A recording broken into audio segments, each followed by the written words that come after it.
I also think HerbRally is kind of a reflection of the things that I have strengths in. You know, you probably could see it, and maybe some of the listeners, but like when I look at HerbRally, I'm like, every facet is like, oh, that's so what I'm strong in. Yeah. It's fun to have those strengths, but honestly, a lot of the strengths are only there because I nurtured and developed them over time. Yeah. Welcome to the Herbalist Hour. This is where community gather, merging the power of people and the flowers, the sweet and the bitter to the salty, the sour. Umami, it's time for the Herbalist Hour. Welcome to the Herbalist Hour. I'm your guest host today, Rosalee de la Forêt, and I'm just so thrilled to be here. I'm turning the tables on Mason Hutchison, who, as you probably know, is the founder of HerbRally and the regular host of the Herbalist Hour. But it's a pretty exciting moment for me because Mason is a dear friend, although just to be honest, I often think of him more as like a somewhat annoying older brother. Older. Yeah, older brother. Yeah. Exactly. We'll just fudge the numbers. We're also business partners. We've just recently opened a new business together, which we'll chat about, Folk Methodology.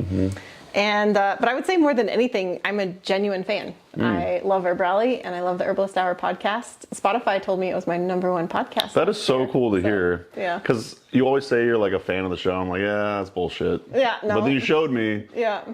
Yep. 100%. Proof. Yeah. So this is like, an exciting day for me. Thanks for letting me be the guest host. Absolutely. And, it's fun. This is my show today. Yeah, no, I'm excited. I wasn't remotely nervous at all. That was actually my first question. I was going to ask you, are you nervous? Oh, really?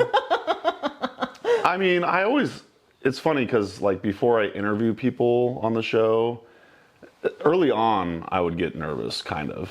Well, definitely. And then as time progressed, it kind of transitioned into pure excitement. And especially because I always prepare for the show. I would be super nervous if I didn't prepare for the show. Right. But every time I get interviewed on someone else's podcast, and this feels like I'm being interviewed on someone else's podcast, even though it's the Herbalist Hour, I was definitely like, fuck, I'm kind of nervous. But yeah, I don't know why. It's literally the same audience. It's okay, I think it's because the tables are turned, as you said, and now I have to be vulnerable and expose myself. Yeah. Is that the right word? I don't know. Emotionally, spiritually, however you want to put it. Yeah, it's all right. I got you. No. This isn't a I got you kind of show. Yay. Yeah, okay, so good. We'll be okay. Yeah. Sweet.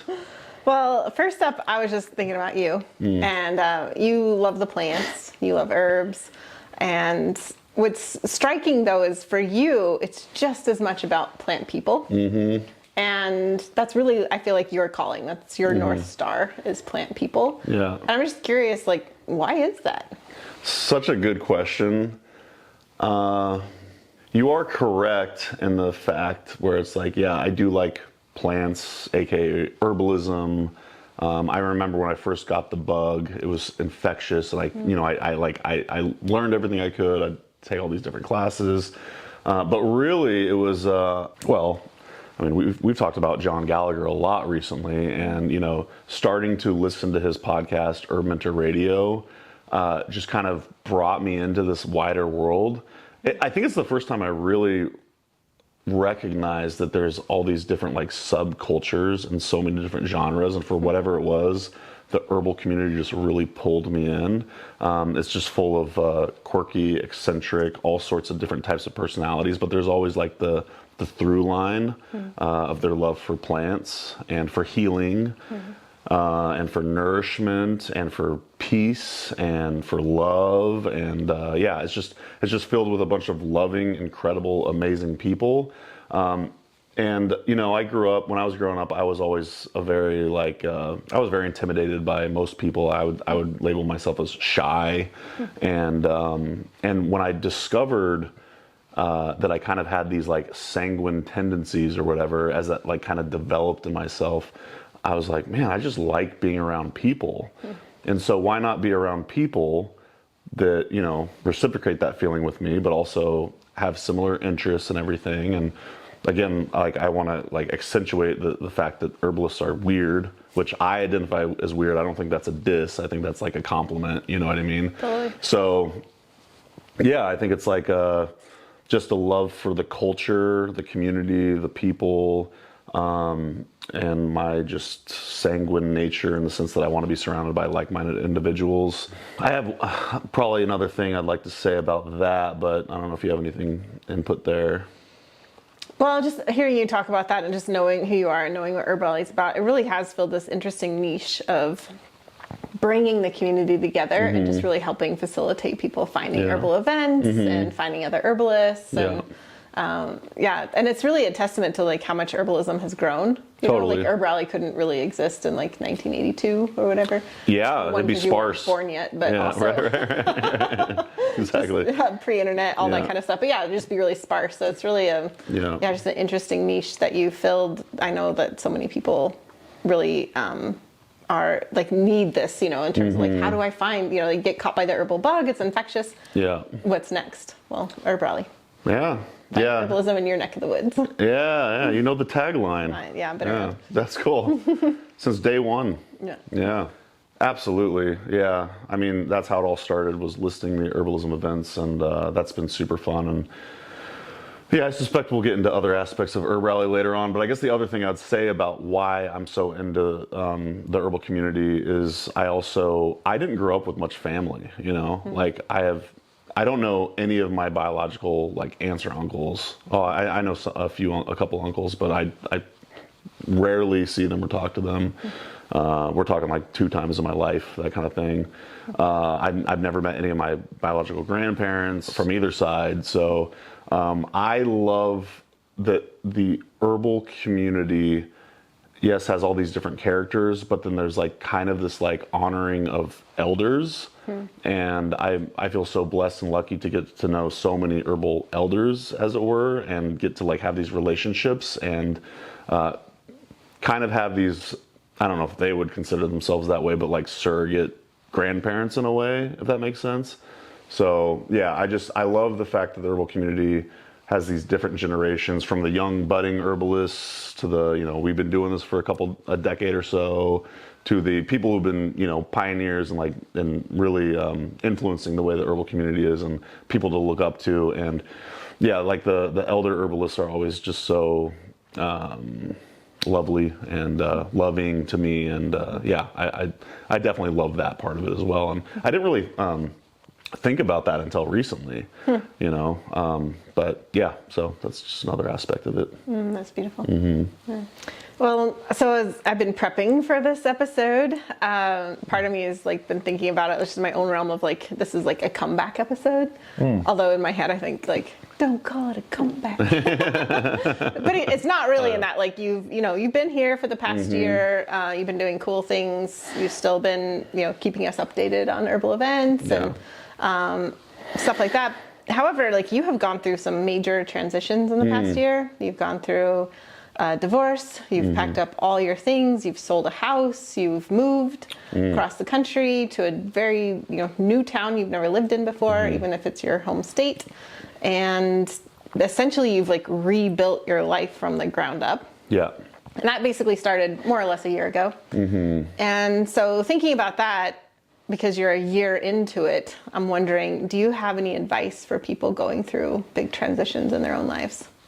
Something maybe you wish you would have known like a year ago. Yeah, definitely. Well, you know, when the divorce was, you know, when I became aware of this was happening, I think I kind of hit this adrenaline mode where it felt like survival, and I don't want to make that sound dramatic. Like, I mean, obviously it was dramatic and traumatic in certain ways, and that's not to like throw shade at anybody. It's actually been very amicable in that regard. Very amicable. I feel very lucky in that regard. But obviously, anyone who's been through divorce knows that it's incredibly heartbreaking and challenging, no matter how amicable it is. But so that's all to say, I was very adrenaline mode, go, go, go, go. Like Amanda and I had like this giant checklist. of stuff that we had to accomplish and take care of before, we split up and I moved back across the country or whatever. And so that was kind of grounding in a way, but like I was just go, like checking things off the checklist, taking care of everything. And I was like, oh, this isn't so bad. And then I arrive here in Salem, Oregon, and there was like this come down. There was like this lull, and I did not anticipate that, because I was like, oh, I'm handling my business. I mean, not HerbRally, but like literally like taking care of business. I'm handling it, and yeah. So I would definitely warn myself and prepare myself that there's definitely going to be a come down, and to act accordingly. Yeah.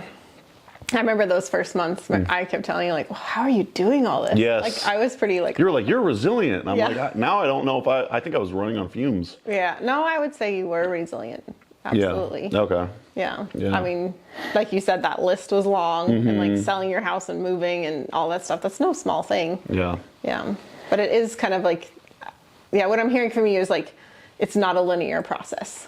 No, and I'm still having the waves for sure. Although I do feel like I'm finally kind of getting some footing, and but yeah, I would definitely prepare myself in the. There's going to be a down. There's definitely going to be a down moments, many down moments. I would also recommend. We're going to talk about this later. I think. Self-care, I would have taken that a lot more seriously in the beginning, because it really is an anchor. I definitely think I could have been more generous to myself, and yeah, just been more thoughtful about it. But it's easy to say now. Yeah. Yeah. Well, I just want to extend like the moments where you showed yourself grace through the tough times, were the moments where I was like, just very much like, yeah, that's the stuff. Yeah. Like that's good medicine. Really didn't want to. I know. I didn't really have the energy to, but yeah. But it's a practice. It's a process. Amen. Yeah, absolutely. I guess the last thing I would say about this is to accept help. You've been helpful through the every step of the way. Lean on your friends, lean on your family, if you can. And I remember when I arrived here in Salem, I was trying to back out the U-Haul. So I have my truck and then the U-Haul trailer attached to it, and I'm on this weird awkward hill. Skinny too. It's skinny. It's got this weird angle to it. And right when I pulled up, I was like, oh shit, there's no way I'm going to be able to back this out. And it was that day I'd already driven for 7 hours from like Boise, I think it was. And then I pull up to my apartment, and right when I get out of my truck, I try to lift up the U-Haul door, and it gets stuck against these boxes, and like the bike is like leaning against the door, and I'm like, uh-oh. I just drove 7 hours. I'm getting here. Oh, it was the 4th of July, which I don't know. It was just kind of funny that I arrived on like a holiday or whatever. So I guess maybe friends are out doing stuff, but I arrived a day early, and earlier than I thought I was. And so I had all these difficulties getting unloaded. And then, yeah, I think I eventually somehow got the door open. It took me like an hour. I don't know. But then I remember I called you, and we were like chatting on the phone while I spent like 2.5 hours unloading the entire thing, back and forth, up and down the stairs, over and over again. I'm sweating like crazy. I'm like, oh my gosh, when is this going to end? And then I'm like, okay, well now is actually the hard part, which is backing out the freaking U-Haul. I probably spent like 45 minutes, and I was like, oh man, I don't think I was close to crying, but I might have been. And fortunately, my dad lives 30 minutes away, and I was like, I'm just going to call my dad. I love that. Yeah, and he did it in, I think, like 14 seconds. Yay, dads. So, again, like, yay, dads. Whatever you're, like, going through, let that be a lesson. Like, if you're able to rely on someone for that, like, that particular situation was where I really needed help. And he came and he delivered it immediately, and it was so refreshing and took such a load off, all the anxiety that I was having in that moment. Yeah. Yeah.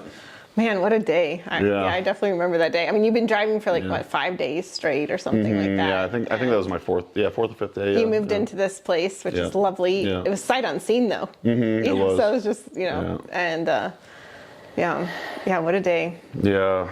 Yeah. So glad your dad was here to bail you out. I know, seriously. I honestly don't know what I would have done. Yeah. You would have figured it out. Eventually, yeah, I don't know. I can imagine, it's you, so you would have, become best friends with someone walking down the street. Definitely. Hey, man, By the way, yeah. I need your help. Yeah. Well, that's the other part is when I was backing it out, I can't even see behind me. Yeah. And there's this weird, like you said, angle and stuff. So even if I got it down, yeah. Yeah. Well done. Glad that's behind you. Yes. May it never happen again. Yeah. Well, one of my favorite things about the Herbalist Hour, which I'm just kind of poaching a lot of ideas from the Herbalist Hour because I am the guest host, so it's allowed, right? One of my favorite things is the guest questions. Oh. And so I have a guest question for you. That's fun. All right, cool. Sweet. You ready for this? Yeah, I guess, yeah. Okay. We'll see how I do. I'm just gonna. I don't think I've ever got a guest question before. Really? For me, I don't think so. This is a great idea. Yeah. It's really fun. Yeah. I always love watching it happen.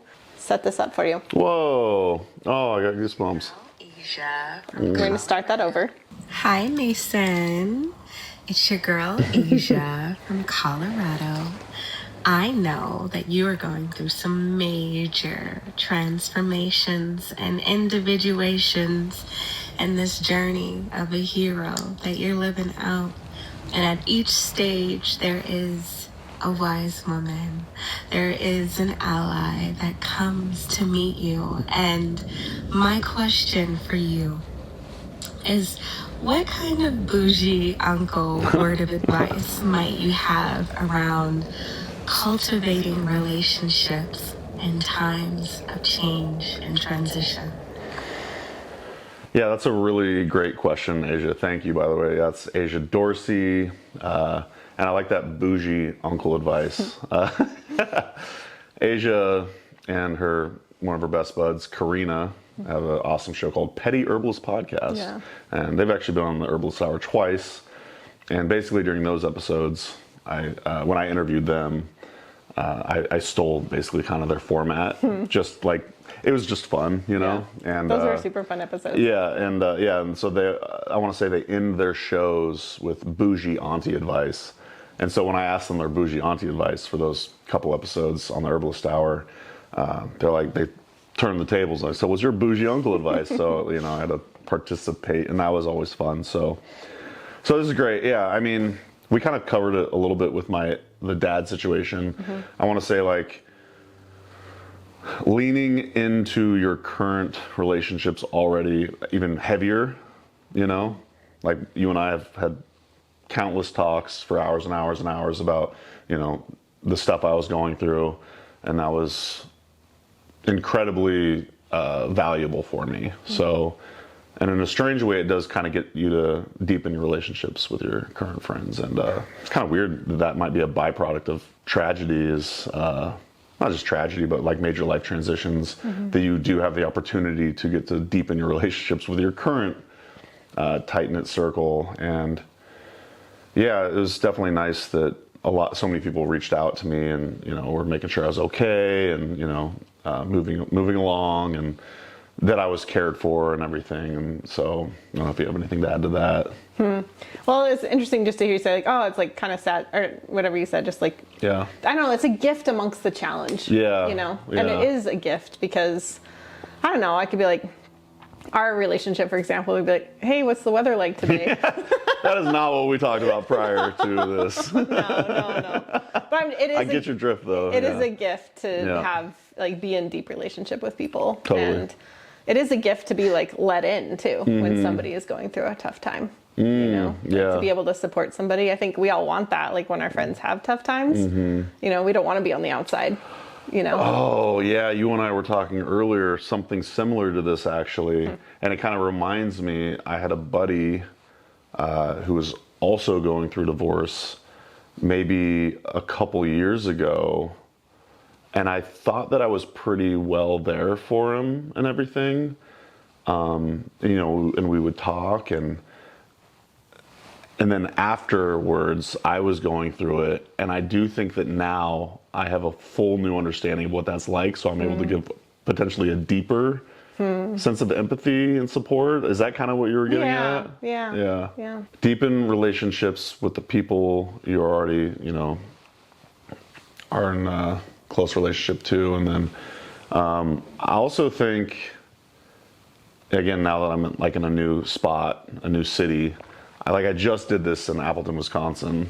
So I guess I have reps now, but under different circumstances, mind you. But now that I'm here, I'm trying, even though I don't feel like it every day or even close to every day, I'm getting some of that mojo back. But when I'm going through that, all of those changes and difficulties, it's been important for me to, even if I have to fake be, happy or smiling or charismatic. I don't know if I'd necessarily recommend that to somebody, but I think it works for me in the sense that I am trying to carry through with my regular personality and remind myself that I still am like a friendly guy, and I want to talk to people and be gregarious and, outgoing and all that. Does that make sense? Yeah, that makes sense. Yeah.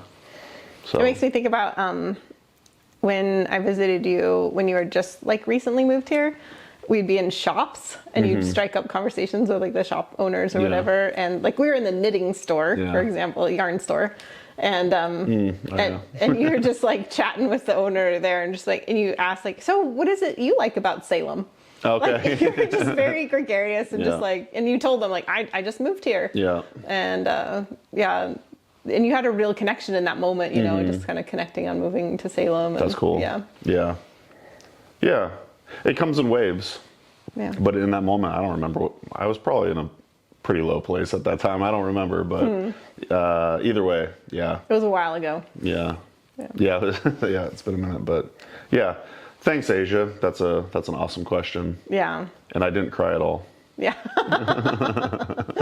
I want to just, it's been a delight to interact with Asia for that guest question. And I just want to say that when I asked her, because I'm no Mason, right? And I just had to ask her. I'm no Rosalee. I had to ask crazy. her out of the blue. And her response was immediate. And she said, anything for Mason. That's beautiful. Thank you, Asia. Yeah. This might be a good time for you to plug your interview with her.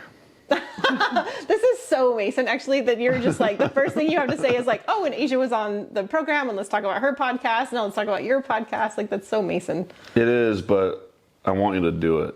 Okay. Well, if you don't mind. I don't mind at all. It hasn't aired yet, so I'm not sure. It might be by the time this comes out. Yeah. Wow. I love all of my guests. Everything I take, there's something always there for me. But Asia's episode was actually very healing for me personally. I was in the thick of an injury at the time that was really, it was my foot. So my foot was injured, still injured, but on the other end of it. But I was really having a tough time because my identity as being a walker and spending out time outside was really diminished. So it was a really rough time for me. And she just talked a lot about accepting the gift of healing and self-love and just everything she shared. I just felt I wanted to just sit at her feet and look at her adoringly and just listen to everything she had to say. And I that'll be an episode I listen to again. That's cool. And I feel for a week, everybody I talked to, I was oh my gosh, Asia Dorsey is the coolest person I've ever met. So on your team? Yeah, my team, my friends. I was just whoa, just because everybody knows about my foot, and I was just I just reached a new level of acceptance of this process and stuff. So yeah, it'll be a great episode. Love that. One more question. Whoa. I'm just curious, what was her plant? Her plant.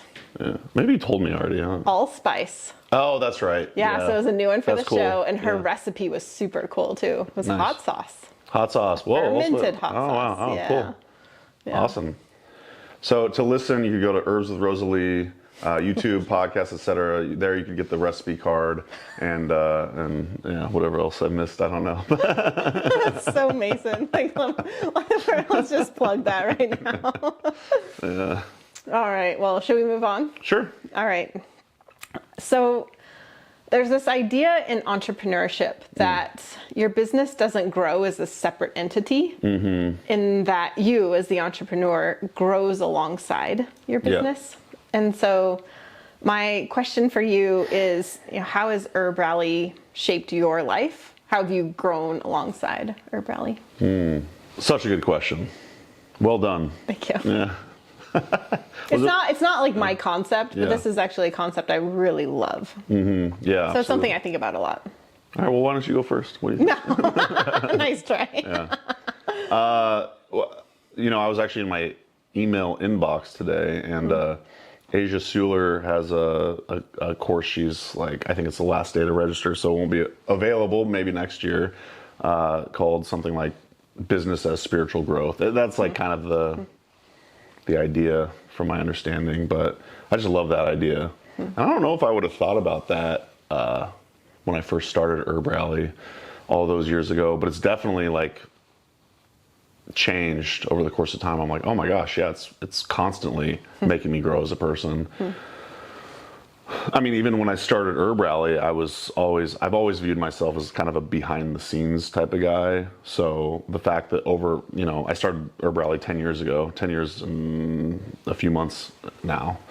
And yeah, I've always been like behind the scenes, promoting other herbalists, events, etc. Even when I started the podcast, I wasn't the host for like the first 6 years. I remember.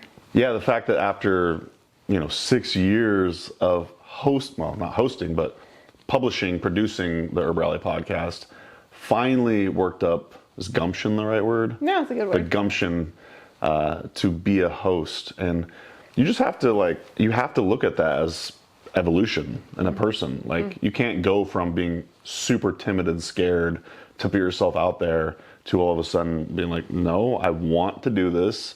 And it's not like I did it because I need my voice to be heard, or like I want glory or anything like that. It's one of those things, just like HerbRally just lived in my brain. It's like, I want to do this, why not? It's like a form of expression and creativity. So, I mean, just the sheer fact of everything that I do now with HerbRally to get outside of my comfort zone, even like these Mason's musings I've been doing in the newsletter, you know what I mean? Like, every time, and I'll send you them ahead of time, I'm like, fuck, am I saying too much? I don't want to be like vulnerable for vulnerable sake, but like the one that I wrote in my last email, I was like, I think first of all, I think it was kind of therapeutic for me to write in general, because I was able to clarify thoughts around a realization that I had, an epiphany kind of. But then afterwards, sharing it with 24,000 people or however many people are on my newsletter, I was like, I bet this could potentially either help somebody or feel seen. You know what I mean? Yeah. Which both are valuable in a way. Definitely. So that's one of the ways. Yeah. Yeah. Well, that's a powerful way you've been growing alongside your business. Yeah, and I remember those first 6 years of you not hosting. Because I remember once you asked me, you said, will you be on the podcast? And I said, yeah, when you interview me. That's true. I wonder if you actually held that up. I almost think I did publish something of yours before that. You did. I did. It was probably the Hops monograph. I read a monograph, yeah. So you finally obliged. Yeah, I did. You caved. Yeah, but I did really want you to interview me. Yeah, which has happened numerous times since then. So. Yeah. That's cool. That's definitely one way. Was there anything else you wanted to say about that? All right, cool. How about you? Is there anything else you want to say about growth and your business? I do. I think I have a few other points. Okay. I'm here for it. When I first started HerbRally, it was not even a business, right? It was like a hobby. It was like this fun little thing that I got to do and like put out there, and it was so fun. And I don't even think I thought about it as a potential business for a long time. And so I love the concept of giving without expectation. And that's kind of how I always saw HerbRally. Because, what was it? I probably had like $26 a month Squarespace website fees at the time. So I was like, it's not like it was costing an exorbitant amount for me to like maintain, because it was a very basic, like just listing stuff, and my life was subsidized by a frequent paycheck by working at Mountain Rose Herbs. So I felt like comfortable in regards to like giving. And I think giving is especially giving without expectation is a huge part of living and spiritual growth. So that's definitely something. Do you have any thoughts on that or no? I just love that. Yeah. Yeah. Plus, it's just cool to hear the details of like, in the beginning, like you saw a need for listing herbal events. You're like, Yeah. I'm going to do that. Yeah. And I'll just pay the $26 a month to make it happen. Yeah. I love origins. Yeah, totally. Just Same. like where it was. And, Yeah. I also think HerbRally is kind of a reflection of like the things that I have strengths in.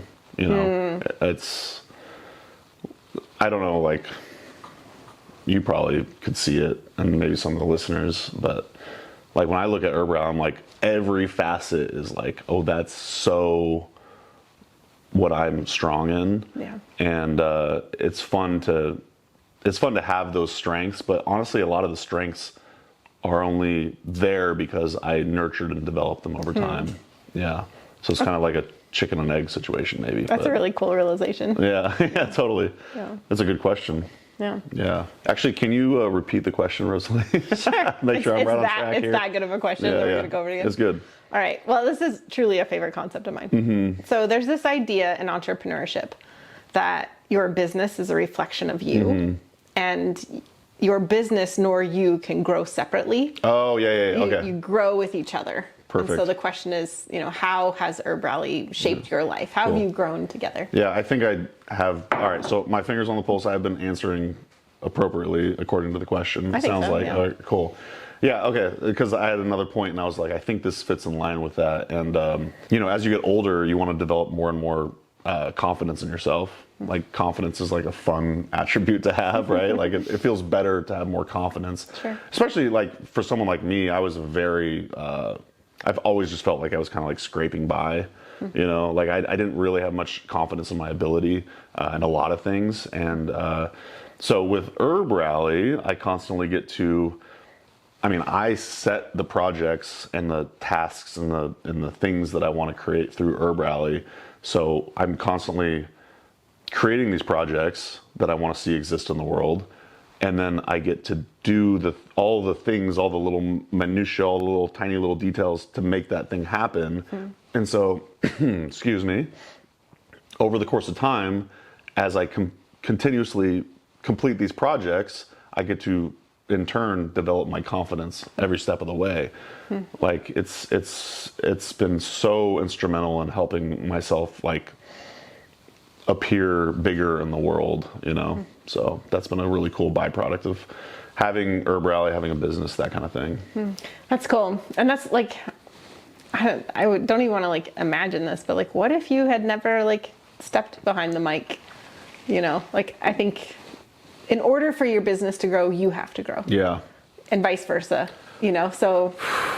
Ain't that the truth? I know. And I keep thinking that I'm like, how can I level up again? Not in this weird, like douchey way, but like, just for my own fulfillment. And you know what I mean? Well, you have to keep it fresh, right? In Yeah. terms of like just being inspired and like wanting the challenge. Yeah. Yeah. Absolutely. Yeah. All right, just a couple more points. Actually, we may have already kind of mentioned this, but I do feel like I used to just dream about stuff and then I would never take action on anything. You know what I mean? So I just kind of like, just like lived in my head for a long time. And so I guess I kind of already said that part, but just the fact that just dreaming about something and then it does feel like a muscle, like this whole folk methodology thing we're doing, folkmethodology.com, sign up for our newsletter, subscribe to us on YouTube over there. Okay, sorry. Shameless plug.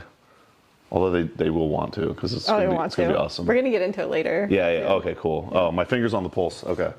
Yeah, the fact that I've gone through this now once with HerbRally, and then when we created folk methodology, which was another kind of like lofty idea, it's like, oh, it's kind of easy now, to be honest. We went to the Oregon State Capitol building, like the business section the other day, and like another fucking business registration, like it was no big deal, you know. Yeah. So yeah, you develop confidence, but yeah, mainly like I like going from a dreamer to like a doer. I still think it's fun to dream, and obviously there's so many things, there's infinite ideas that we could do in our lives, but that was nice. And then I guess the last thing, I don't know if you had anything to add to that. Yeah, I guess the last thing I'll say is just and this is kind of like the most obvious answer, the skills that I've developed over. Like now we're using video cameras. I'm quasi-adept at certain, video editing software, Photoshop, writing's gotten better. So just kind of the skills and everything. But I watched you just create a website. Yeah. And you were just like a 2.5 hours. Like, yeah. You just did it. Yeah. Yeah, totally. Yep. Yeah. So yeah, that's a good point. Yeah. Whereas before, that would not have been a thing. So Yeah. yeah. I guess that's my 2 cents. That was great. Cool. Yeah. Well, so this is kind of related to that. But I was just thinking, like, origin of HerbRally, like, I mean, it's kind of this crazy thing where, like, HerbRally didn't exist. It was this idea that you were dreaming about, and then you created it from scratch. So there's, like, no roadmap, no, like, do A, B, C, D. Like, you just made it up and, like, kept moving forward with it. And it's easy now to be like, 10 years in, HerbRally is this hub for the herbal community. You've created this name, you've created this, like, just so much support for all these herbalists. And it's easy just to, like, focus on your success now, I think, as it is often with businesses that have been around for a decade or whatever. But you did start from nothing. Like, you started from a dream. Yeah. And I bet there are people out there who are listening or watching to this who are also in the dream stage or in the very beginning stages. I'm just wondering, what advice would you have for them for that stage? Like, thinking back to the beginning of HerbRally and all of it. I love that question. I still do this to this day, what I'm about to say. Okay. You have to, do whatever you want. I'll give that prerequisite. Do whatever you want. This is my advice. I guess that's what the question was. It is. Okay, this cool. is all about Mason's advice. Yeah. You are the expert. You've had. That's the answer. Do whatever you want. Yeah. No. Take a morning, take an afternoon, sit down, allot yourself an hour or two. It probably won't even take as long as you think it will. And write out all of the tasks you think you need to do to get your minimal viable product, your MVP, if you will. Because really, whatever your dream is just a bunch of small little steps towards the actual minimal viable product. And that's what it sounds, I don't know, calling it that, the minimal viable product. But it's a great acronym, though. Yeah, MVP. Yeah, exactly. Just because it's like a switch on it, Yeah, exactly. I love the idea of, just like with the website, the folkmethodology.com website. We're like, we need to get something out there, so let's just do the bare minimum and get it out there. Over time, it's going to improve. Yeah. But before you have your MVP, you've got your small to medium-sized list of tasks that you have to accomplish, and I'm a big Google Docs guy, but if you have to do it on a piece of paper or whatever, but if you can, order it in importance of least priority to biggest priority, and then just start knocking off the small little easy tasks, even if it's kind of out of order, but like just do that, because you're going to build momentum and it's going to feel so good every time you cross something off that list. At least it does for me. Yeah. All right, so I love that advice is super practical, just being a practical person myself. But 2, I know the authenticity of it because we've basically gone through this process just now together, and like we have the lists, and we've been like we'll have business meetings, and we're like, okay, what do we knock off today? Like, depending on like where we're at in life, like do we take on the big project? Do we like knock off little things? Yep. We often talk about momentum. Yeah. Like, let's get our momentum going. Sometimes it's fun to do the creative stuff, but sometimes you have to do the hard, tedious, annoying stuff. Yeah. Do it based on your headspace, you know?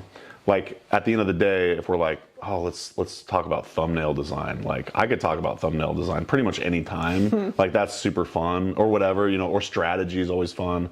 But yeah, I would say, yeah, exactly. Make a list, prioritize, knock off some of the easier to-dos. And I mean, if you're sitting on something, you have to do it because of the previous conversation of business, and it doesn't even have to be related to business, actually. It could be anything in life. If you have something in your mind and you're like, I want to do this, and it's, you know deep in your soul it's a good, positive thing, I implore you to go do that. Yeah. I do too, because, I mean, you might not like this, but I'm just like, what would this world be like without HerbRally? I'm serious, though. Like, I'm so glad you did it. That's funny. You know? Thank you. Yeah. I'm not the only one who thinks that. Okay. Well, it's my honor. Yeah. But it really is, I think as herbalists, as people who love the earth, love the plants, love the community, so much of our ideas are a gift, right? We need to be reciprocated for that gift. And sometimes people are uncomfortable with that, like, needing to make a living from it. However, like, it is a gift. And like HerbRally is such a gift to the community. That's so cool. Yeah, no, I never really thought about what if HerbRally didn't exist. It'd be sad for me. Yeah. Or think of your favorite herbal teachers, like, and all their unique perspectives. Like, what if they were never born or whatever, not share that gift with the world. So share your gift with the world. Absolutely. Yeah. Well, that's a great segue into the next question, which I have to say myself, this is just flowing really well. It's like someone has put a lot of thought into Phenomenal these questions. Great job. It's almost like you've done 200 episodes of your own podcast. Something like that, yeah. Herbs with Rosalee podcast. Well, so this next question is a personal favorite of mine, actually, because it's something I love. But Luna? Not yet. Okay. Lena's definitely going to make. Where is Luna? Let's get her She'll over be here. We'll grab her if she doesn't come on her own. So, being an entrepreneur, there's nobody telling you what to do every day, which is a blessing and a curse, right? Yeah. And for you especially, you've just restarted your whole life. New place, new routines, new everything. And I know that there's a way that you've kind of really, one of my favorite topics. You know where this is coming from. Yeah. So you really actualize this through a concept that you call accountability. And so I thought it would be fun to chat about accountability. Yeah. And I'm going to just turn the mic over to you. You Okay. get to explain what it is, why it works. I'll have follow-up questions, I'm sure. So you're my accountability buddy. You're my accountability buddy. Yeah. And basically it's an accountability partner. And yeah, I mean, I became really into this idea. I went to the Provender Alliance conference. I don't even know. It was probably like 10 years ago or something in Hood River, Oregon. And I learned this concept about having an accountability partner. And the first time I heard it, I was like, this is so obvious. How have I never thought about this? Because I was, I wanted to be productive and do my stuff and handle my biz and all that. And like, this is such a cheat code's not the right word, but it's such an obvious thing you could do to help make sure you accomplish the things that you want to accomplish. And so just to, put you on blast, I've had numerous accountability partners over the years, and they come and they go, and you get inspired and then habits fall away, but we've been pretty consistent, I want to say, for it's coming up on a year now. I don't think we're ever going to get rid of it. Like, we're always going to be accountability partners. Dedicated. Would you say your life has improved by it? Oh my gosh. Like, yeah. I could speak for that on an hour. Okay, all right, sweet. I won't, don't worry. So yeah, that'd be really boring. It would be. That's how much I love it. Yeah, it's so good. But I was going to say, not to put you on blast, but it's funny because sometimes people think that they might not need an accountability partner. Oh, just throw your shade. Just do it. Well, just do it. Here's the thing, do it. Rosalee, you're incredibly successful in your own right, and you identify as choleric, although you're not as choleric as I am. That's bullshit. And you still look at you. Just tell the story, Mason. Well, basically, I said, hey, do you want to be my accountability partner, accountability buddy? And Rosalee's like, I don't think I need that. I already do everything that I need to do to get done. And then I explained it to her, and she still didn't necessarily understand. And Well, come on, give me a little credit. I think once you explained it properly, yes, I was doing a poor job explaining and it. fully, like Yeah. I got it. So basically, the idea is every week you and I, we do this weekly. You can do it however you want if you want to implement any of this strategy. But like, I love talking about this stuff. So this is not related to herbalism, although it can be related to your herbal careers should you choose to, Absolutely. take this advice and pursue your own accountability partners. But basically, every week we have a shared Google Doc, and it says the following Sunday's date, and then you got Mason and then Rosalee, and under my tasks, I separate it by, I think you basically do the same thing, but home admin, business, and then health and education, something like that. And then I'm going to say you do the same thing. And then under those topics, we say every week what we want to get done. I have a lot of recurring tasks, like a bedtime that I have to adhere to. So it's not just tasks, but it's like lifestyle things that you want to make sure you take care of yourself. So like I very much need to be in a better habit of going to bed at a certain time. So I say I'm going to be in bed by 9:15.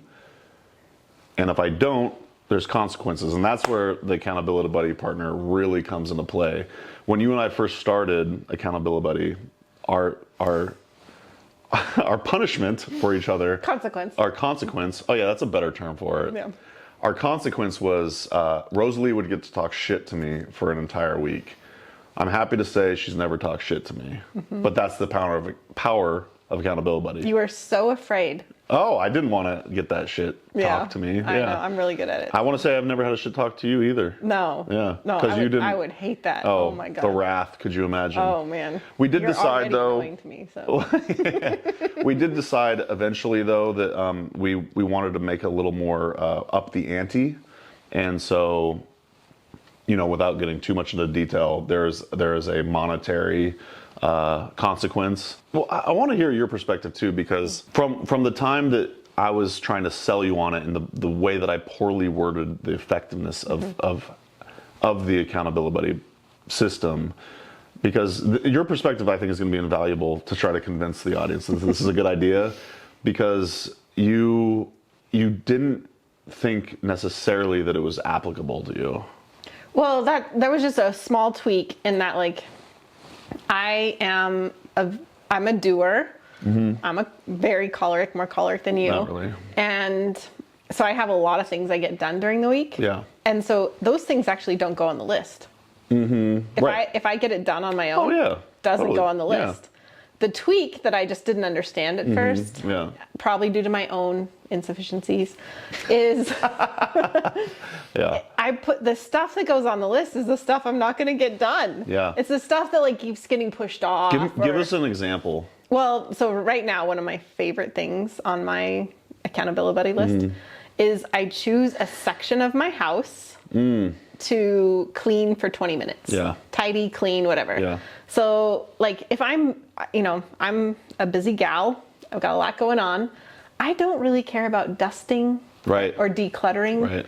But then like it just builds and builds and builds. But being like, I have like 9 planets in Virgo. When I do clean, it's like, it feels so good. Feels so good. So what I do lately is I put on my Accountability Buddy, I choose a section of the house, and I say I'm going to clean it for 20 minutes. Yeah. I often do more than 20 minutes, but that makes it like, I literally set a timer, and then I put on my favorite playlist at that moment, and I just like clean the shit out of something for 20 minutes. And it's just so good. Like, I love that. And so in my, but I love it. But in a busy week, it would just be something I'd be like, oh yeah, like I'll get to that at some point. Or, it's not something I can prioritize. It's not something I choose to prioritize without a consequence. But now I have to. Yeah.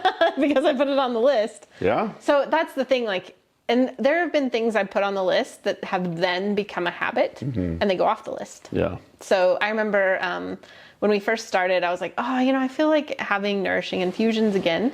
And so I put that on the list, and I put like 3 times a week, and I put 5 times a week.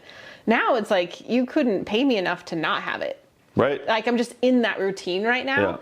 And so eventually just got off the list because I was nailing it every week. Like, I don't put stuff on there I'm going to nail. Like, I think this is useful even for herbalists. Like, it's such we just talked about nourishing infusions. Exactly. That's relevant. That's kind of what clicked in my brain there, because it is really a form of self-care. Yeah. You know, I did think it might be valuable just to read a few things off my own personal accountability buddy list. Oh, shit, man. That was like my follow-up. Oh, really? You took it from me. Oh, seriously? Oh. Well, it was You do you. Okay, cool. All right. Man, I'm Great right there. minds. Yeah, Great right. minds. So yeah, home admin. I've got. This isn't an exhaustive list because some of it's kind of personal. So, but home admin. I've got catch up on my budgeting software. And here's the thing: we talked about my transitions earlier, like moving and everything. I got out of the habit of a lot of things that like I just have to do. So yeah, catch up on my budget, like very important to me. Clean and organize for 10 minutes, go through all my physical mail. I even love these like little minutia tasks, like spend 5 minutes deleting, organizing stuff from my phone. You know, that would never get done if it wasn't on my Abby list. It would Can I interject here? Yeah. One of the things that you had was clean off the desktop of your computer. Yeah. And that's the cool thing about accountability is that you kept talking about that each week or seeing it on your list or whatever. And I was like, oh man, I need to do that. Yeah. And I did it. And like, I had like 50 things on my desktop. Yeah. Like it had gotten kind of insane. And when I cleaned it, I just cleaned it off like a couple weeks ago, I think. And I told you about it. And there was like things that had been on there for years, embarrassingly. But like you inspired me. That's the point I'm trying to make. And it feels so good. Like, you inspired me to do that. And I was, it just felt really good. Yeah. And now like my desktop is a picture of Tori playing two pianos at once at a concert I saw her at in Seattle. Tori Amos. Oh, Tori Amos. Yeah, she's a musician. Oh, okay, cool. And now I get to see her in her full glory. Amazing. Yeah, so it's worth it. We didn't even mention this. We call it Abby. We shortened it to Abby. Yeah, because it was typing was the issue. Right, typing it over and over Yeah, so we often say accountability out loud, but Abby, That's some really into the weeds nerdy shit right there. Anyways, you do it however you want to do it. I love it for the recurring things you want to build habits with. I love it for the things that you know you need to do, like when you move to Oregon, you got to get your business license, blah blah blah. Like big things, little things you want to just change in your life, etc. It's been just an absolute game changer, and thank you for being my accountability buddy. Thank you. And I'm glad it's been effective for you too, because I'm like, this it's so powerful. Oh yeah, I love it so much. Yeah. Yeah, if you ever want to email me about this, I can't be another accountability buddy because it's kind of, we hope this is an important part. We usually meet kind of, you don't have to do this, but we have a shared checklist where we can see each other's like getting this stuff done, and then we discuss it either on Sunday or Monday, and we like let each other know like wins for that week. It's just a good way. I get inspired by your list and vice versa. You're like, oh shit, I should add that. That's a good one, So there's just so many advantages, and it's an ever-evolving, living, breathing document that you could change over the course of your relationship with your accountability buddy. And it's just been such a fun ride, and I look forward to continuously doing it and evolving how we do it, and upping the consequences. I just remembered something from the very beginning. Oh yeah. This is like from the first couple weeks when we started doing it. I like preemptively shit talked to you. Oh, you remember that? yeah. And you I'm were glad like, you brought this up. And you were like, no, man, that's not what we do. Like, We're supportive. Yeah. And I was like, oh, okay, got it. And so we cheerlead each other on through the week. And like, they're not often, but there's been a couple Sundays where we've been like, I don't think I can do it. Yeah. And it's like that was me like 2 weeks ago. Yeah, and we're like, you got this. Yeah. You got this. Like one foot in front of the other. You can do this. Yeah. So yeah, we cheer each other on. Yeah. I guess the last thing I'll add, if you are interested in this. This is like our nerdy talk. I know. We love it. You can just fast forward ahead. I should have said that earlier. The last thing I'll say is try to finish your list before the weekend. That's something you've been inspiring me about lately. If you want to honor your weekends, which I highly recommend, do your Abby list before Saturday, Sunday, or whenever your weekend is. Do you remember a while ago I was like, we need a word to describe Sunday night when you're like, shit. Yeah. I don't want to do this, but then like you do it and it feels good. Like, you know how there's like, I feel like in other languages you hear like, in Japanese, they have this one word that describes this like big thing. Yeah. Like that's what I wanted, that like that Sunday night. We'll make one up. Okay. Yeah, I like that idea. Because it is a thing, though, of just like the both, like, oh man, I'm so like, why is this happening to me right now on a Sunday? But then the joy of also finishing it. I would say that's one thing that you getting things, because you've started to do a better job of getting things done on Friday, better than I have, to be fair. But there's something about accountability too that is like teaching me at least, like how to choose, how to push myself, but like not too far, because it's like if it has if there's like if I don't push myself and I just put all easy stuff on there, what is the point? Yeah. However, I don't want to hate myself on Sunday for like not getting it done. You definitely dial it in. Yeah. And so, I mean, that's kind of like, I mean, I'm here in Salem right now. So like, this is kind of an easier week because I'm not at home and things are up in the air and stuff like that. But I have to like be conscious of that. Like, oh, okay, what does that realistically look like in Salem? Right. How does that change for me? Yeah. But there's like the weeks just, if you have a super big week, maybe you do a little less, vice versa. Yeah. But it's like all a discipline thing. That's just being realistic, but also pushing yourself a little bit. Jeez, I feel like this was a masterclass in accountability. We could have just done the whole thing on this. I have other questions for you, though. So I mean, I could talk about this ad nauseum. Yeah. Thank you for bearing with us. But if you're watching on YouTube, because you can't really comment on podcasts, but if you are watching on YouTube, I'd be curious what you think if you have any experience with any of this. But it's a fun topic. And again, feel free to email me, mason@herbrally.com, if you have any questions. But it's definitely powerful. So thank you for exposing how nerdy I am about this nonsense. Yeah, and likewise, if you have any questions, just email mason@herbally.com. Oh, man. That's like a Howie joke. Is it? Yeah. I didn't know. Well, yeah. He's got a joke like that. It's pretty funny. He'll be like, and if you have any, at the end of a lecture, he'll be like, and if you have any questions, and then he'll just say some other herbalist email. I love it. Yeah. Well, that was fun to nerd out on accountability with you. Yeah. All right. Well, let's switch things up. Switch it up. I have a guest question for you. No way. Yeah. I knew you were full of shit. Rosalee told me she had no guest questions, so. I said I have one. You had one. I have two. Well, you doubled it. I've doubled it. Yeah. Thank you. Mm-hmm. Ready? Good job. I think this might be a surprise to you. Let's do it. Okay, ready? Yeah. Hey Mason, it's Sam, Rosalee's favorite personal trainer. I have been told that you appreciate the power of small, daily, consistent efforts in working towards our bigger goals and better life. To me, this just screams movement snacks and daily exercise, obviously. So my question to you is, how do you incorporate your favorite strength training exercises with utilizing the minimal effective dose? Word on the street is you and Rosalee like to participate in exercise challenges during your strategic meetings. I did hear that you're cranking out around 20, if not more, push-ups on the hour every hour. To me, that sounds like it's getting a little easy. So here's your helpful trainer tip for the day. Highly recommend adding in some tempo to those push-ups. You can start maybe at a 30-second isometric at the bottom position, or maybe crank out some nasty 5-second eccentric, 5-second pause, 5-second concentric kind of vibes. See how that goes. Let me know. And if you have any complaints, don't call me. Okay. Thanks. I love that. That's awesome. Yeah, so that's Samantha Butts. She's my personal trainer. We've worked out with her together. Yep. And I love her. Yeah, she's amazing. Yeah.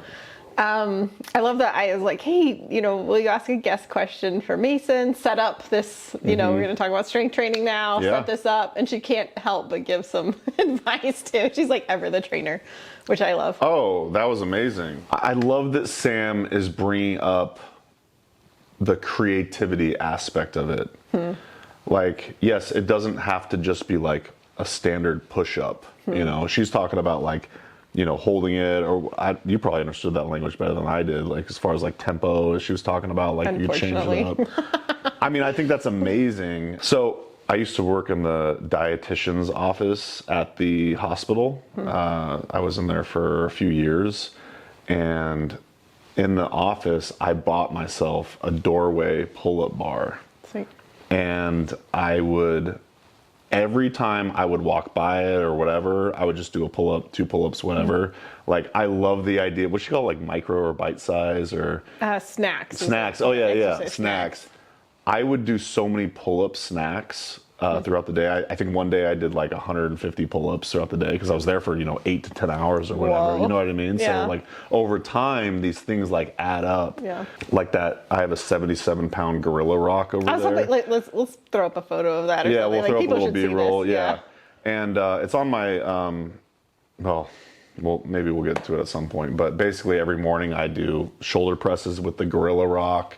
Honestly, I should probably be doing it more as like little movement snacks, that kind of thing. But now that I'm settling in and actually feeling like kind of better about everything, I'm excited to reincorporate these movement snacks into my life again. As Sam was alluding to earlier, so Rosalee and I will do these really long biz meetings on Fridays, and sometimes, one time we did like an 8-hour meeting, but they're usually a couple hours long, but usually like every hour or whatever, there's some sort of cadence. We'll do squats and we'll do push-ups and that kind of thing, and I think it's such a powerful way to. These are the best days. Yeah. Like, I mean, just lately I've been like, Yeah. why do I only do that when I'm in a biz meeting with Mason? Yeah. Like, so I'm really trying to develop that habit, Yeah. like just that, little exercise snacks throughout the day. Yeah, another thing on my accountability buddy list, which we just said, was every time I go to the office, I have an office now in Salem, Oregon. Every time I go to the office, I have this like little sheet of things, of tiny little workouts that I want to do throughout the day. And on my accountability buddy list, I say, every time I go to the office, I have to do this exercise. Or this list of exercises. And honestly, they're not like to failure. It's not a crazy workout, but it's just something to remind myself every time I'm there to do something. And over the course of time, I like raise that number up, and I like make it a little more complicated, a little more in depth, a little more snacky. Yeah. And so I'm a huge fan of that. I love all that stuff. Yeah. So man, I've definitely had different habits and patterns throughout my life. Focusing on this, but it's cool to hear like a professional trainer like appreciate and think that that's a good idea. Yeah, because it's not like just going to like the gym. I mean, do again, like to each their own, but like I love you. So you do this 3 days a week with her for an hour, and like she destroys you. Yes. And with that alone, because I complain about it to you. yeah, with that alone, that would be enough, or whatever, whatever, teach their own. Again, like whatever movement you're capable of doing, that's great. But in addition to that, like if you can, these little snacks throughout the week, throughout the day, like it's such a powerful thing to do. Yeah. And- And your environment makes such a difference. Like you were talking about that pull-up bar that you had. But it makes me think of your house in Springfield. Yeah. You had monkey bars. Yeah. You just Does Sam know that? No, I don't know. It's just coming to me right now. Like, but that's something to be said for like creating an environment that just facilitates that. Yeah. Sam, I installed a pull-up bar in the middle of my living room, and I was like, shit. It was like those pipes or whatever. You never saw those, did you? I saw a video. Okay. So I had a pull-up bar in my living room, and then later I was like, I could turn this into monkey bars. So I could get from one hallway to the kitchen just by doing monkey bars, and just like changing your living situation. Every home should have that. Yeah. And that way I felt very blessed. And then later on, when we converted the garage, we had a slide, which is a form of movement, but we also had a rope climb to go from the downstairs to the upstairs, and that was really cool too. But just like finagling and just like that rock is literally a rock that I found, and I really liked it, and now it's got a gorilla face on there. But just adding things to your environment. Yeah. Cool. All right. Well, thank you, Sam. Well, plug her stuff. Well, Samantha Butts, she's Instagram is the main way to stay in touch with her, and I like to send her constant reels and memes about how much personal trainers suck. Okay. And you're encouraging them to do that? Sure. Okay. Absolutely. Well, there's a lot of funny ones out there. Does she have any like openings, or is she completely booked? I bet she does have openings, and man, she has transformed my life. Yeah. Yeah. We'll leave a link in the podcast show notes to both Asia Dorsey's stuff, which check it out. Soul Food Genius is Asia Dorsey, who did the previous And Bugs and guest Botany. question. It's her website. What's that? Bugs and Botany. Bonesbugsandbotany.com and the Petty Herbalist podcast, and we'll link to Samantha's stuff as well. So yeah. Thank you, Sam. That was a great question. Sweet. Hopefully I answered it adequately and I didn't wuss out on that one, but Yeah, and pretty cool. Like there was actually Sam and I were joking the other day about like all the different roles a strength trainer provides, yeah, I know where you're going with this. And now I'm like, it's like, and you ask guest questions on my, my host, Okay, you could cut this out. We could cut this out. I thought you were going to say therapist. No, Sam is definitely my therapist. Absolutely, we can keep it in. One of my money. Yeah. Well, there's a very vulnerable thing about like showing up and lifting heavy shit. I mean, it is, like You've come so far. It's such a success story, and it's a fucking grind day in, day out, and oh my Tell me gosh. about it. Yeah. I tell Sam about it all the time. That's why I don't see her anymore. I'm like, I'm going to go to the Y. No, she does destroy me for sure. Yeah. Yeah.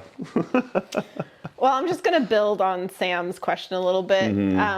Because something I've learned from you, especially through accountability, I think, but just in general too, is just like start small. Yeah. Like make it small. Yeah. And so I just want to talk about that concept a little bit, and maybe you could give an example of something like you started really small and then you've built upon. Oh, HerbRally. I mean, it's funny, like the way you live your life, you like look back and you see, oh, there's these themes. And I think I'm so thankful that I've had this like grasp of this concept for so long. It's been so helpful for me because I actually think, how we talk about like our blessings are our curses. Like I feel like I'm predisposed to overwhelm. And so like I've developed this like response to that by, okay, what's the smallest thing I could possibly do in order to accomplish whatever this is? And it really it helps me focus. It helps me stay enthusiastic. And I mean, the most recent example, since you asked for an example, is meditation. It's funny. I was going to say it if you weren't, because I was like, Did you see my meditation guy? yeah. Did you see the number on it? I haven't looked. Oh, okay. It's kind of embarrassing. So part of my accountability. Is it embarrassing or is it brilliant? Oh, okay. Well, that's a way to look at it. Part of my accountability is I have to do my self-care checklist 4 times per week, although admittedly I do it around 5 to 6 times per week, probably something like that. No big deal. But part of my self-care checklist is to meditate. When I first started doing it, I was like, oh, I'm going to start with 5 minutes. And because I just want to get that habit built. And I did it, obviously, during that time. And then sometimes when you travel, you get like thrown off your rhythm and stuff like that. Anyways, I started not being able to do my meditation as frequently, or meditation is important to me. I know you meditate and you see so many health metrics improve, not to mention other probably non-measurable things improve via meditation. So it's important to me. For whatever reason, it's one of the most difficult things for me to like just sit down and do. But it's also, I find it so valuable. I lowered my meditation number recently to 1 minute. Oh, wow. Yeah. Wow. And I'm like fidgeting right now just thinking about it. Yeah, I can see it. And it's been so powerful because I'm like, dude, if I can't do a minute in the morning, that's going to be so embarrassing. So I do that. And I'm just going to keep honing it in, like every morning, do it, get it out of the way. And it's, what's crazy? It sounds like not that long, but it might be the only minute the entire day where I'm not like doing anything, which is actually really good for me. I think it's probably good for most people. So it's been lovely. And that's the going down to a minute on that has been helpful. I could probably think of other examples, but that's what comes to mind first. Yeah. Yeah. Can I add something? Yeah. This is your show. Well, first of all, I think there's like a very common or popular saying that I'll probably get wrong, but it's something like, if you don't have 5 minutes a day to meditate, meditate an hour. Oh, yeah, that's like, good. Like a commentary Yeah. on just like the state of being. Yeah. However, That's so, good. like I think that's kind of an interesting thing to think about. But I also have had help. So I was previously meditating twice a day, 15 minutes in the morning, 15 minutes at night. I still like the morning meditation, I'm on it. Like I just have that habit ingrained and Yeah. it's just like, I'm just on it. But I've been struggling with the evening. And so I brought that to you. Yep. And Abby. Abby and Accountability Buddy. Yeah. And you were like, because I was just like, man, I'm just like really wishing, because I was getting like 2 nights a week in at 15 minutes. And you were like, just do 2 minutes. Yeah. And I was like, oh, okay. Yeah. And what's interesting about that is like the 2 minutes is so easy that then I'm like, I'm already here. Yeah. So it ends up often being longer. Yeah, that's good. I like that. Yeah. So it's just, I think, I personally think that it's better for me to meditate 2 minutes a day in the evening every day of the week rather than like once a week at 15 minutes. Totally. Yeah. So I appreciate that. Yeah. And I presume eventually you'll get up to your desired amount of time. Yeah. So actually another, I'll go quick on this one. I don't want to take any more of your time up here, but I was thinking about it.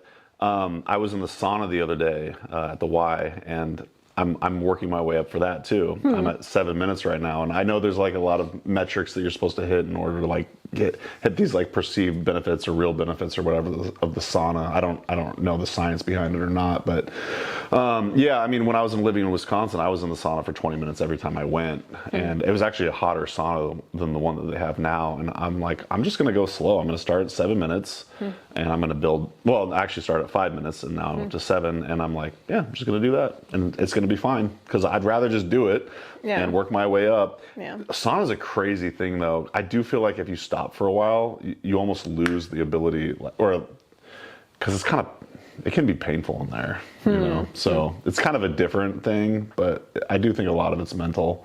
But really, it comes down to building and practicing your habits. Yeah. Yeah. Well, I'd like to dive into that more because this is something that's often on my mind. I find that as I'm getting a bit older, my self-care is increasingly important. Like I can't get away with the shit that I got away with when I was like 20, you know? And as you've already mentioned, self-care is really important to you. And because of Abby, I have an insight into kind of what goes on with that. But I think there's a lot of really cool stuff there in terms of like your habits and how you structure that and like what you're doing for self-care. Yeah. And so I was wondering if we could dive into that.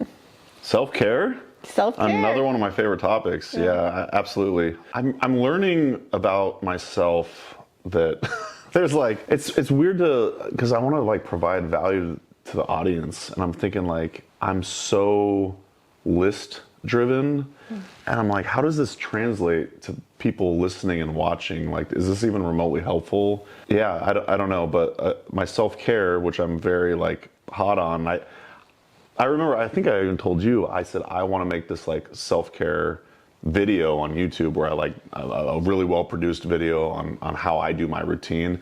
And you brought something up. I don't want to like put words in your mouth, but I feel like you said something like, not everyone's brain functions that way. No, it wasn't like that. Am I misremembering, or did I misunderstand? I think you must have misunderstood. Yeah. I really am inspired by your self-care routine. Okay. And I think there's something in there for everyone to pull something from, I probably was just, misunderstanding. Basically, I treat everything in my life like a list, including my self-care routine. So it's a little less of a list and more of like a physical showing and telling. So I guess I could show people what I do and how I do it. All right, I'm going to go. That's more exciting than like showing a list. Right. Let's show the so, real dear stuff. listener, if you're just tuning in on the podcast, I'm going to show some stuff, but I'll try to walk through it so it's understandable at the same time. But yeah, all right, well, I'll go grab my stuff. Cool. All right, I got my stuff. Sweet. And you know what I'm realizing during this conversation? You get so many reps as a teacher that like, I feel like you herbal teachers are so good at communication. And right now I'm going to try to like hone my thoughts and try to speak concisely as to make sense. Cool. Have I done okay thus far? Absolutely. You got this. All right, cool. So basically, as with most things in my life, I have these lists, and my self-care checklist used to be just that. It was on my phone. and I would have different supplements I wanted to take, various workouts I wanted to do, various stretches, various meditations, stuff like that. And it lived on my phone, and it was very effective in that way. And every day I would be like, all right, do this, check it. And I would want to do that so many times per week. We're on our phones so much, you know. It's been so good for me to externalize and produce my self-care checklist in a physical form. And so I guess a couple things I'll say is I feel grateful that I have counter space in my small apartment. It's enough for me to do this. Because I was telling Nick the other day, he was like, well, yeah, but you're kind of lucky that you got like this counter space. I'm like, I don't have that much counter space over there. Oh, maybe it was the fact that I don't have a partner that like complains about my shit all over the place. But I'll just say that with that caveat. It does take up a bit of space, especially if you have a bunch of stuff like I do.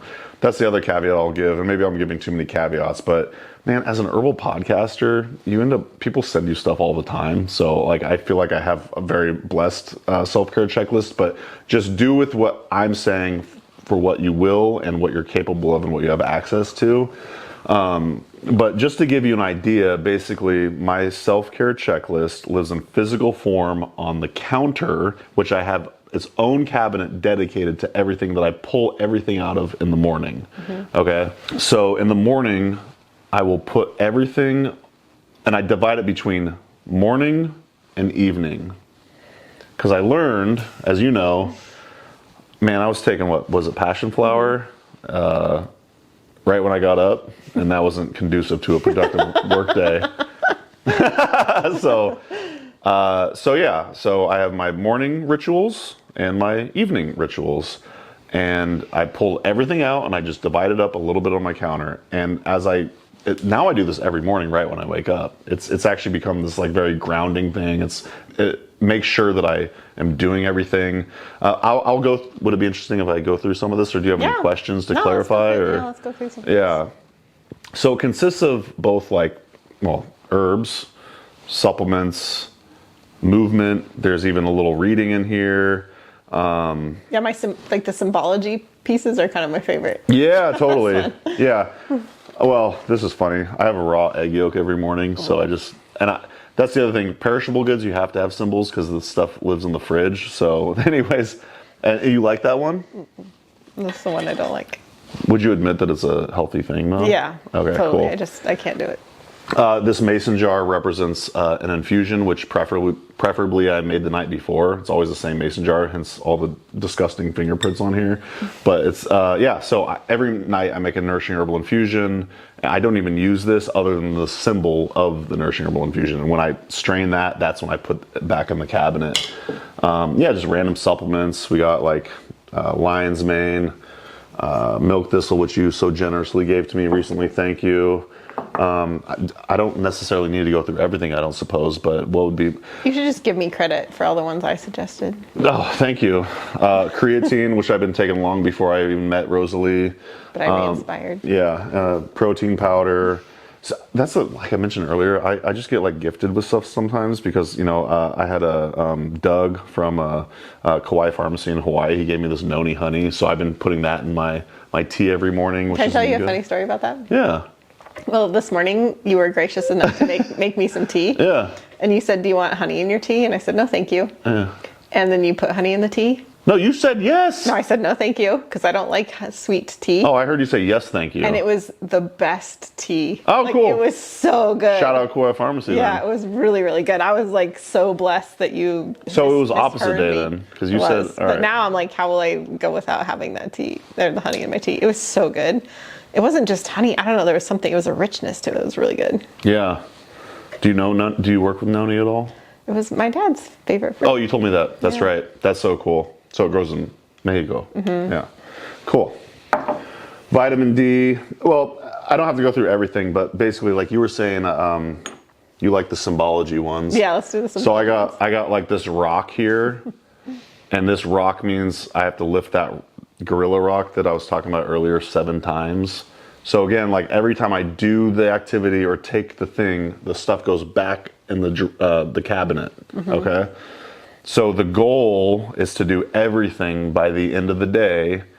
And then if you go back to the accountability thing we were talking about earlier, I do my self-care checklist 4 to 5 times per week. Oh, on my Abby list, I have to do it 4 times per week. So if everything doesn't go in from the counter back to the cabinet, that doesn't count as a day. It's a good motivation to get it done. Yeah, I don't want to get Will you shit show your talked or whatever. meditating guy? Your meditation Yeah, so I got this guy? I got this meditation guy.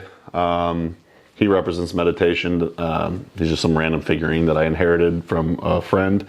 And it's got the number 1 on the back with painter's tape, which means 1 minute. So we talked about that earlier, but small wins. Yeah, so there's all sorts of things, oral, dental health. But yeah, I got more of my sleepy stuff. I got like magnesium in the nighttime. I've got flossing. I've got bedtime tea. Shout out Mountain Rose Herbs, the Vitamin Nighttime Tea. Oat top extract. I got a Kokora regenerative stress relief capsules.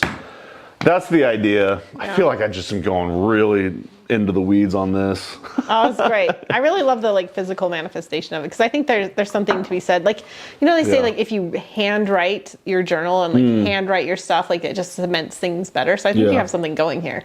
Yeah, it feels, instead of clicking a button on my phone, it feels very satisfactory to see it being removed from my countertop. That's the other thing. Every morning, have you ever heard if you start your day by making your bed, you get your day off to a good start because a mental win, you did something, you tidied up this little thing. I make my bed very rarely, but sometimes I do. This is the making of your bed. This is the making of my bed. Every day I'm essentially telling myself I love myself, right? Every day that I'm consuming this or that, I'm giving myself this little hug of nourishment from everything that I'm taking, and I'm telling myself I love myself, if that makes sense. Yeah, it does make sense. Yeah. So I've got a couple books that I'm I got to read this much or that thing. So it doesn't have to be just supplements. It could be anything. You could literally have a piece of paper that says do 10 push-ups, and that's on the counter, and then you put it away when you do the 10 push-ups. So yeah, it's just a really fun way to approach self-care. Yeah, I love it. Thanks for sharing. Yeah, thanks for asking about one of my favorite topics. Absolutely. Yeah. Should I put this shit away? Let's leave it here for just a bit. All right, cool. Yeah, let's keep going. Yeah. Well, moving on. I know we live in challenging times. I'm not immune to that. And I think because we live in difficult times, embracing our joys and embracing our passions is more important than ever. Yeah. I'm a big believer in it, right? Mm-hmm. And I think there can be this gut reaction of because we live in hard times, because the news is horrible, because these things are bad, maybe we shouldn't lean towards joy, almost a guilt complex or something. I just don't believe it. I think we need joy. Yeah. I think we need our passions and we need to lean into them.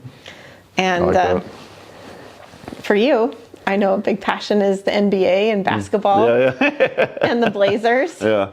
And I just wanted to open up that doorway to just this is a big part of your life. Not only are you a fan and you watch these things, you also play. Mm-hmm. Yeah. To this day. Yeah. And I'm just kind of curious, even just what is that? How does that resonate for you? Just leaning into the joys and passions and your, joy and passion of the NBA and the Blazers. I love that question.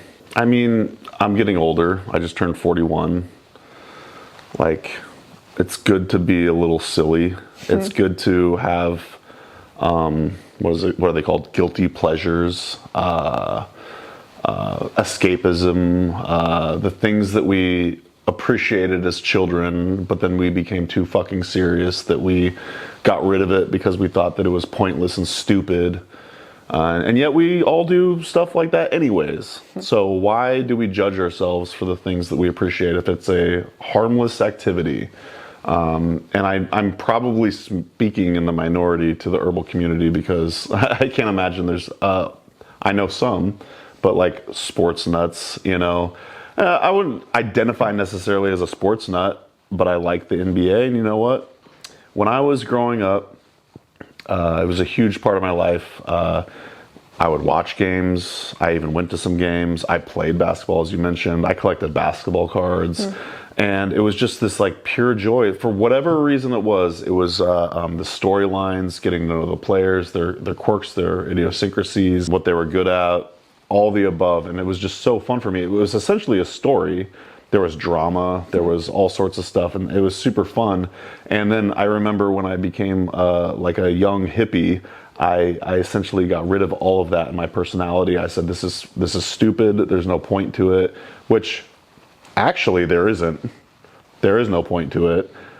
Other than potential. I would argue. Yeah, that's fair. That's fair. That was my setup. That's fair. The joy that's fair. and the passion. There is and there isn't, and there's nuance to every conversation to be had. But especially hardcore young Mason didn't find the value in it, or he was being overly judgmental about it. And so I abolished playing. I didn't watch the games anymore. I got rid of all of it.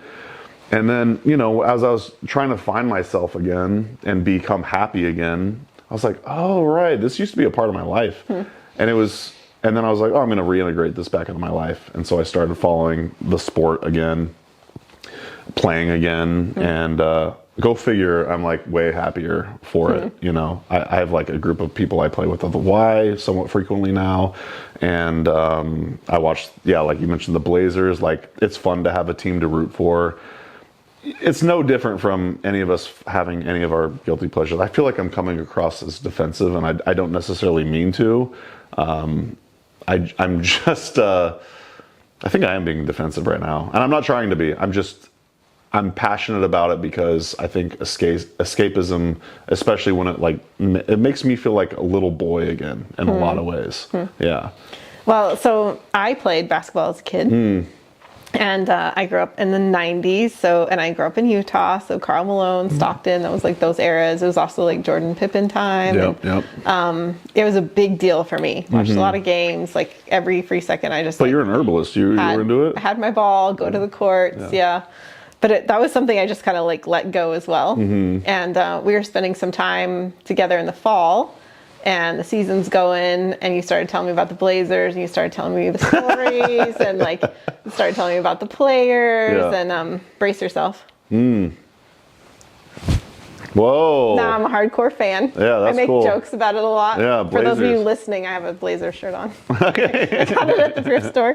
I was very proud. Yeah. And now I'll literally go to a sports bar by myself to like catch a game. It's been a big pleasure of mine. Yeah. And I know all the players now. And I recently made a new friend, actually. Shout out to Elijah. And he's really into the NBA. And I got to like chat all about the NBA. And I was like, man, a month ago I couldn't have said any of this. Now I think I'm like 4 months into it, right? I'm 4 months into being an obsessive, hardcore fan of the Blazers. So I want to like shout out to you. Thanks for inspiring me to like take up this passion again. And it's been really fun. And this will probably be published later, but recently Lamola Ball was in the news, and he just is like this super joyful player, and we just watched his highlights last night. So fun. And I mean, that's the stuff of life. Yeah. Like, it's a dance too. I mean, basketball is a dance. It's an art form. Oh, I'm so like, as somebody who's like becoming more and more athletic, I'm just in awe. Like, I mean, that's what I love about it, is just watching these athletes. Yeah. I think of basketball as a jazz performance. Totally. Oh, I'm often in awe of just like watching them pass and throw, and just like when you can see when a team is in the flow of things. So I'm really into it. I'll never forget. I'm not like judgmental or defensive about it. I'm just like in it right now. It's cool. Shout out Jeremy Grant. He's my boy. Yeah. JG. I'll never forget. I was at like a party in high school or something, and there were these gals, and they were all talking about like practicing these different like dance moves and stuff. I was like, that's so cool. Like, that's how I talk to my friends about doing different basketball moves. And it's like a physical art. Like it's poetry in motion. Yeah. It really is. And especially when you get to those elite levels. And like you said, I appreciate the game because I mean, you don't have to play it to appreciate it, but I play and I'm like, oh, they're like on another level. They're like, they're elite. So thank you for bringing up another one of my passions for sure. Absolutely. Yeah. All right, well, moving on. I have another guest question for you. What? Yeah. You told me one. Yeah, well, I was trying to keep you on your toes. All right. All right, I think this one might surprise you a bit. Really? I'm going to tell you it's the best one. Okay. I'll be the judge of that. All right. Hey Mason, so Rosalee wanted me to ask you a question about something. I just can't remember what it is. I think you're just staring me in the face, but I can't remember. So I'll just ask you a different question instead. We're talking about movies that changed your life, our lives, and I was wondering if you have a especially meaningful quote from a movie and why it's so meaningful for you. Whoa, that's so cool. Can I set this one up? Yeah. All right, so this is my handsome French husband. Oh, I love this question. This is so And good. I will say, like, as you know, like an overly involved Virgo choleric wife, I asked him to ask you a question about ping pong. I was like, will you please talk about ping Hence pong? the paddle. So he's holding a paddle and he has ping pong balls in his like eyeglasses. That's why that looks funny. Is that what that was? Yeah, so that is like he's got ping pong balls. So he says, it's staring me in the face. He says, Rosalee wanted me to ask you about something. It's staring me in the face, but I can't figure out what it is. I couldn't even tell. I know, it looks kind of funny. But yeah, so it's ping pong balls. Now that changes everything. That's hilarious. Yeah, and so he was like, So he was blind when he was. Yeah. He's like, well, I don't want to ask him about ping pong, but I was like, yeah, but I want you to ask him about ping pong. But he was like, but I don't want to ask about ping pong. And I was like, well, is this your question or my question? He said, well, it's my question. And so he got to ask you about movie quotes. That's a cool. But he was definitely like, What was your question about ping pong? I don't know. So you came to visit us in September, which was super fun. And you guys played. You both are ping pong players. Yeah, You're both like played pretty for like 2.5 hours. ping pong players, actually. Yeah. So you played for a long time. So I just thought that would be like a cool thing to bring up that you guys. Xavier's got mad skill too. Oh my gosh, that was so fun. That was kind of a funny story though, because you were like, you love ping pong. You told me you love ping pong. And I was like, well, my handsome French husband loves ping pong. Yeah. And then I told you that he lost to a 14-year-old. Yeah. And you were like, he must not be that good. But Xavier, I did not say that. You were more delicate than that, but this is like 14-year-old Wendell, shout out. Yeah. Incredible ping pong player. Yeah. And so, but you walked into it thinking like maybe he's not so great or. No, Xavier? Well, no, I was waiting to see. Yeah. Yeah. But you played for 2.5 hours. I mean, it was constant rallying and it was some of the best, most in the zone ping pong I probably ever had in my life. Aww. Because the rallies were crazy. Anyways. Yeah, but he didn't want to ask you about ping pong. He wants to ask you. Yeah, I wouldn't be curious what he even asked me about. Yeah, that's I was so stoked on that question. It's funny. Do you have any idea what movie or quote I'm going to choose? No. Apparently you discussed it during. I wasn't there for the 3 hours of ping pong. I discussed it with I don't Xavier? know. I think that's why he brought it up. I don't think we discussed this. Okay. Yeah. I just figured because I did not watch you for 3 hours play ping pong. Maybe we did, and I don't remember, but Cool. I have no idea what you're I mean, the first thing that came to my mind, and that's the one I'm going to say, is it has nothing to do with like all-time favorite movie. Okay. This is one of my all-time favorite movies. It's my favorite comedy of all time. It's called Fight Club. Mm-hmm. And would you call Fight Club a comedy? Yes. Yes. Thank you for picking up on that. Okay. It's interesting.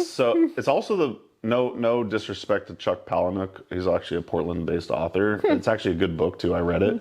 No big deal. But it's the first time where I was like, oh, the movie is better than the book. The book is good, and it kind of shows you a different angle, but the movie's so good. I've probably seen that thing like 30 times, and every time I see it, there's like a different thing that I pick up. Like I see the penis flashing over here this time, and I'm like, do you know what I'm talking about? Oh, have you seen Fight Club? I have. It's been a while. We should watch it again. Yeah, it's an absurd movie, but we should watch it. It's so good. But there's all these like little. I don't need to go into the super nerdy aspects of it, but it changed the way I view the world for sure. And it came to me at the exact right time. And I've had many phases of like minimalism and anti-materialism, and Fight Club was there for that along my journey. And I want to say the quote actually comes from the movie, but it might actually be in the book. Dear listener, viewer, correct me if I'm wrong, but it's the things that you own end up owning you. I've heard you say that before. Really? Yeah. Yeah. And man, Another quote that I like, it's not from the movie, but he is richest whose needs are fewest. And it's kind of all in the same vein. I just love that concept. And, you know, if I wasn't like a domestic dad who like had to provide, you know, certain amenities to a teenage daughter, I probably would be much more minimal. Not that I'm maximal right now by any means, but or try to promote that in our day-to-day lifestyle. But the things that you own end up owning you. Fight Club. Nice. Yeah. Well, shout out to my handsome French husband for asking. That's such a good question. Yeah. Right when he asked, I was like, "Fuck, am I gonna be able to think of something?" And then it came to me, and I was like, "Oh, I'm so glad I did." That's another thing. Like we talked about the Blazers and escapism. I'm adamantly. This is gonna sound so ridiculous. I'm adamantly trying to reincorporate watching TV and movies into my life. It's like a struggle. Yeah. It's a struggle, and I'm like, this is what humans do. We tell stories around the campfire. Yep. We love to see these like amazing sagas unfold, and it's so healthy for my brain to just get away from the fucking checklist. Yeah. Which is what I do. I'm like, if I'm not doing things on my checklist, I'm like walking around and I'm like just doing stuff. I'm like, I need to just chill and watch a good story. Yeah. So yeah, movies I'm trying to reincorporate, and so I'm glad that I had that like in the, I definitely made a point of it in my younger years, but I want to bring that back for sure. Yeah. Yeah. Well, I'm re-inspired to watch Fight Club. So. Okay, so you have seen it. Oh yeah, like I've probably seen it 5 times. Oh, that's like, respectable. But back when it was like kind of first released, I mean, it was a huge movie. Like I was really into it. Yeah. It's just I haven't watched it really like since. It's so good. There's that's not the only lesson. There's so many like that in there, and it's not like it's just like a bunch of if you haven't seen it before, it's not like just a bunch of fighting. Like there's like tons of like philosophical. I want to say it's one of the like last movies that like truly surprised me too. Mm-hmm. Like the first time you watch it. Oh, like, because you find out the thing. No spoilers. Yeah, no, you find out the thing. I mean, if you haven't watched it by now, then. But yeah, it's a major surprise. Yeah. Yeah. All right. Well, now we're gonna move from Fight Club to another subject. Okay, cool. So one thing that I really love and admire about you is just like how seamlessly herbs are woven into your life, and that through your self-care checklist. But one thing that I know you're really passionate about is nourishing herbal infusions. Do you remember the first time you made a nourishing herbal infusion, or the era at least? Yeah, the era for sure. You know what would be cool is if I did keep track of like a diary and to like write this stuff down. But I don't. Probably back then you had no idea that it would be something that... Right, yeah. I'm like, oh, this is cool. Yeah. I vividly remember though, I think we were talking about this the other day. I brought up John earlier, John Gallagher. I was an herb mentor, still am actually.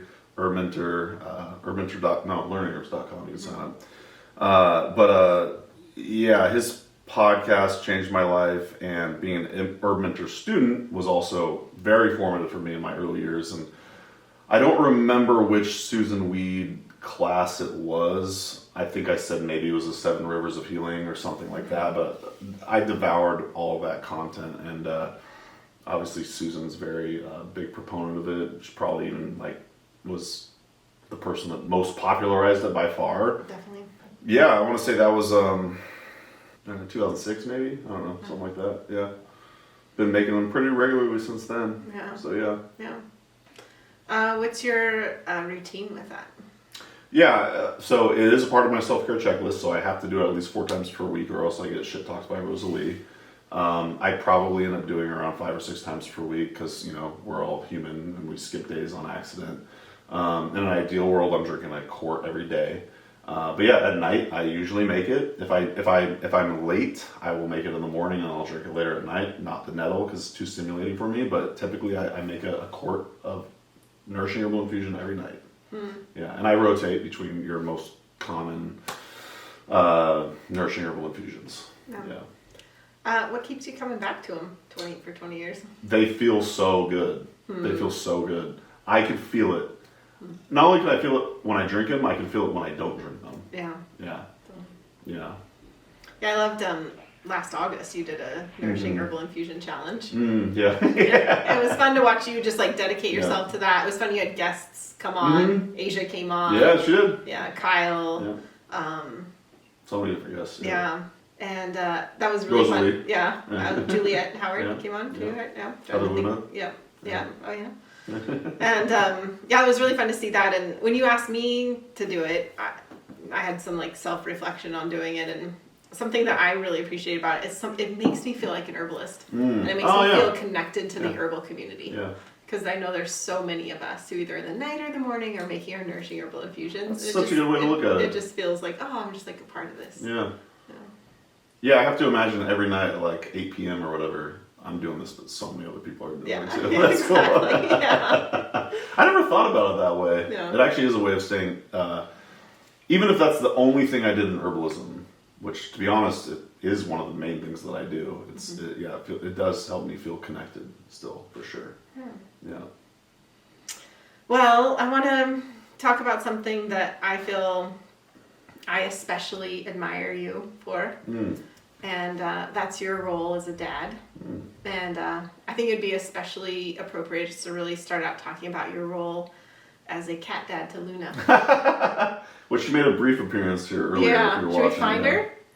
Yeah, she's fine. Okay. Yeah, we could try. Yeah, sometimes she really likes being out on the porch. Yeah, so, totally. Yeah. Well, yeah, you're such a cute cat dad. Luna is the cutest cat in the world. Do not tell my cat I said that. I won't. But I am like so in love with her. The other day you were at your office and I was here, and there was something like, I was like, oh, I can't come downtown right now. Right. And you were like, is it because of Luna? And I was like, because Luna's literally on you. Yeah. and it was. She's Can't such go a, anywhere. I've got a cat on my lap. Is how I would well, say. she's such a like people person. She just, and you can just like pick her up and like love her. Yeah. And she'll just stay in your arms forever. Yeah. Oh my gosh, I love her so much. So you've had Luna since she was a kitten, and you took her to Wisconsin, and then you brought her back here, and so I want to bring up something. So you. Oh no. Okay. So you're driving home Yeah. with Luna, driving back to Oregon with Yeah. Luna, and there was a night that you lost Luna, and you found her pretty quickly. Like she was behind the headboard or something. Do you remember? Like You Yeah. lost her, but It was still stressful. I was getting the panic calls, right? Yeah. I've lost Luna, Yeah. you know, and then you found her Yeah. within like not that long. Yeah. And then I can't remember if it was the next night or following night or something, but I get like panicked calls from you, and you're like, Luna is gone. I can't find her at all. And I'm just gonna tell the story. That's fair. I think you are. And I was like, dude, she's obviously in the room. Yeah. Like, you would have noticed if she left. There's no, like, windows. It's a hotel room. Like, you're going to find her. And you said, I've looked everywhere. That's what you said. And I was like, obviously you haven't looked everywhere because she's clearly in the room. But what if she wasn't? And then you sent me this video, and I want to show everyone this video. Yeah, you can. And honestly, like, I remember it was really funny at the time. Well, actually, it was kind of traumatic for me at the time, but it'll be funny now. Oh, my, so I have watched, there's 2 videos I want to show. Okay. I saved these videos. I have probably watched them, like, I don't want to seem like a psycho, but I've probably watched them 50 times. Oh, that is psycho level. No, like, tears coming, like, and I watched them again today. And you made sure to share them with, like, Bex and all that, too. Oh, yeah. I definitely, I don't share a lot of our personal stuff, but I definitely shared this a lot. Like, tears, like, crying, like, like, sometimes I cry or, like, laugh so hard that I cry, and then I, like, have to cough, and, like, my belly hurts. This was, like, maximum. Yeah. This is not making fun of you. No, it's fine. It was a very funny situation. So just again, to set it up, you said, I've looked everywhere. And in my mind, I was like, he has not looked everywhere. Yeah. Right? Yeah. And then you sent me this video. I'm gonna play it for you just to remember. I know, you said 2 videos. I'm curious what the other one was. Yeah, so the first one, here we go. Yeah. Oh, yeah. I tore the place apart. Yeah. that was before. I guess that was before I found her. If you're listening to the podcast, you have to watch this. The hotel room is destroyed. Yeah. It's destroyed. Like, you're looking at this, like, the frame is gone. The mattresses are against the wall.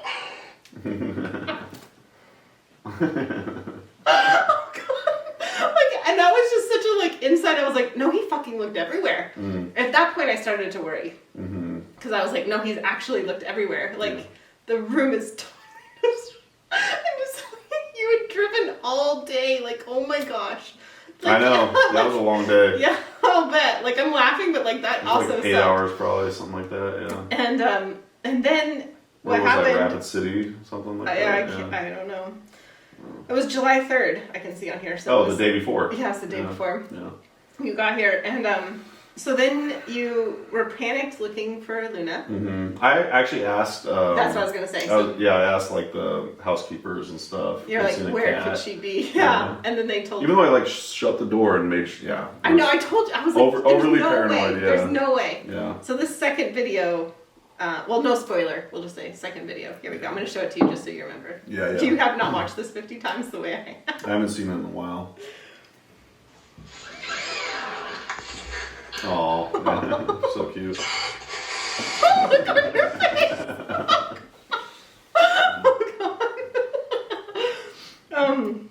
I would like to say too, for me, this was like actually a very rough. We were both going through very rough times. And this was like the cathartic. Yeah, sure. Yeah, you found Luna. I'm glad I could bring joy to your life. It's still like I watched this in a coffee shop today, and I was dying. You still like it?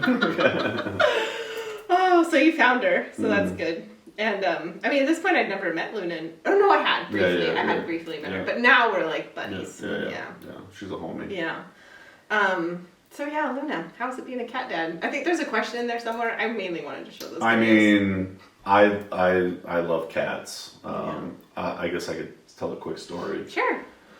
I'll let you tell a story. Why not? Yeah, I mean, when I was in second grade, I told my parents, I was like, I want a cat, And they're like, no. And I was like, fuck, how do I get a cat? And I was like, so cute. I was like, if I'm good for this is what I said to them. I said, if I behave for a full month with no like anything, can I get a cat? And they said, sure. Maybe believing that was impossible, and I was, and I got a cat. Aww. Have you never heard the story before? Okay. And so we went to Green Hill Humane Society in Eugene, Oregon. Shout out Green Hill. A rescue, and we picked up a cat, and he was this white and gray cat. I named him Max. That's like a very stereotypical cat name. My dad called him Q because he had this like little white dot in the middle, and when he'd curl his tail a certain way, it looked like a Q. Yeah, like a Q. Yeah. And anyways, that's all to say. I remember the first night, like he was my cat, and I think he bonded with me, and so like he slept with me the first night, and he crawled up on my chest, and I'm like lying there, and I am a side or a stomach sleeper. I can't sleep on my back, but he crawled on my chest, and I just lied there, and I was like second grade Mason, and I didn't really sleep because I can't fall asleep on my back, and so I didn't want to move him, so he just, of course. so he just was there because I didn't want to like disturb him. That's so sweet. So yeah, I've always been a big cat guy, but yeah, Luna's my current cat, and I love her. So She's something special. Yeah, I've never met a cat like Luna before. yeah, she's really chill. Oh, that's sweet. Well, you are also a dad to a human. Pretty amazing human. I do say so myself. It's funny you bring up sleeping on your back. I've also heard a story of you sleeping on your back with Amelia. Yeah, actually, I was able to sleep on my back. So the teething situation with Amelia was when she was teething, I had heard about, like, every step of Amelia's childhood has been actually pretty easy, in my opinion, compared to, like, other horror stories that I hear and everything. So I feel very grateful in that regard. But yeah, the teething stage was very difficult. It was when I first started Mountain Rose Herbs, and she was like this little young baby, and I was a single dad, so the only way to get her to fall asleep during the teething stage was by I would sit on my recliner at the time, and I would just have her on my chest, and she would fall asleep that way, and eventually I would fall asleep. But that's the only time I've ever slept on my back was when Amelia was teething. Yeah. Well, I just would love to ask some Amelia questions Sure. in relationship to you. How has having Amelia, being a dad to this amazing young woman, how's that shaped your life? I mean, the first thing that comes to mind is, you know me so well, and I'm kind of curious, like, I wonder if Rosalee already knows what I'm going to say. But, I just found out about Max the cat, so you have been surprising me a bit. that's fair. Yeah. The first thing that comes, well, there's a lot of things, but it's like, maintaining the silly. And I think I brought up silliness earlier. When I hang out with Amelia, granted, obviously we do have like standard talks, and there's some seriousness every so often, but a lot of our relationship is built around being silly and joking, and I just think that's such a fun relationship to have with your kid, first and foremost, but also for me personally to like remember that like play and silliness and joking is like it's an integral part of my personality, but she just so effortlessly like keeps that flowing in me, you know what I mean? Mm-hmm. So yeah, I mean, you see it. Can I offer something on that? Sure. I think I've heard her call you bruh. Yeah, oh yeah. More than I've heard her call you dad. Like, it's so funny, it cracks me every time. Like, yeah, she's got a great sense of humor. She really does. You know what would be probably unacceptable in my house is if she called me Mason.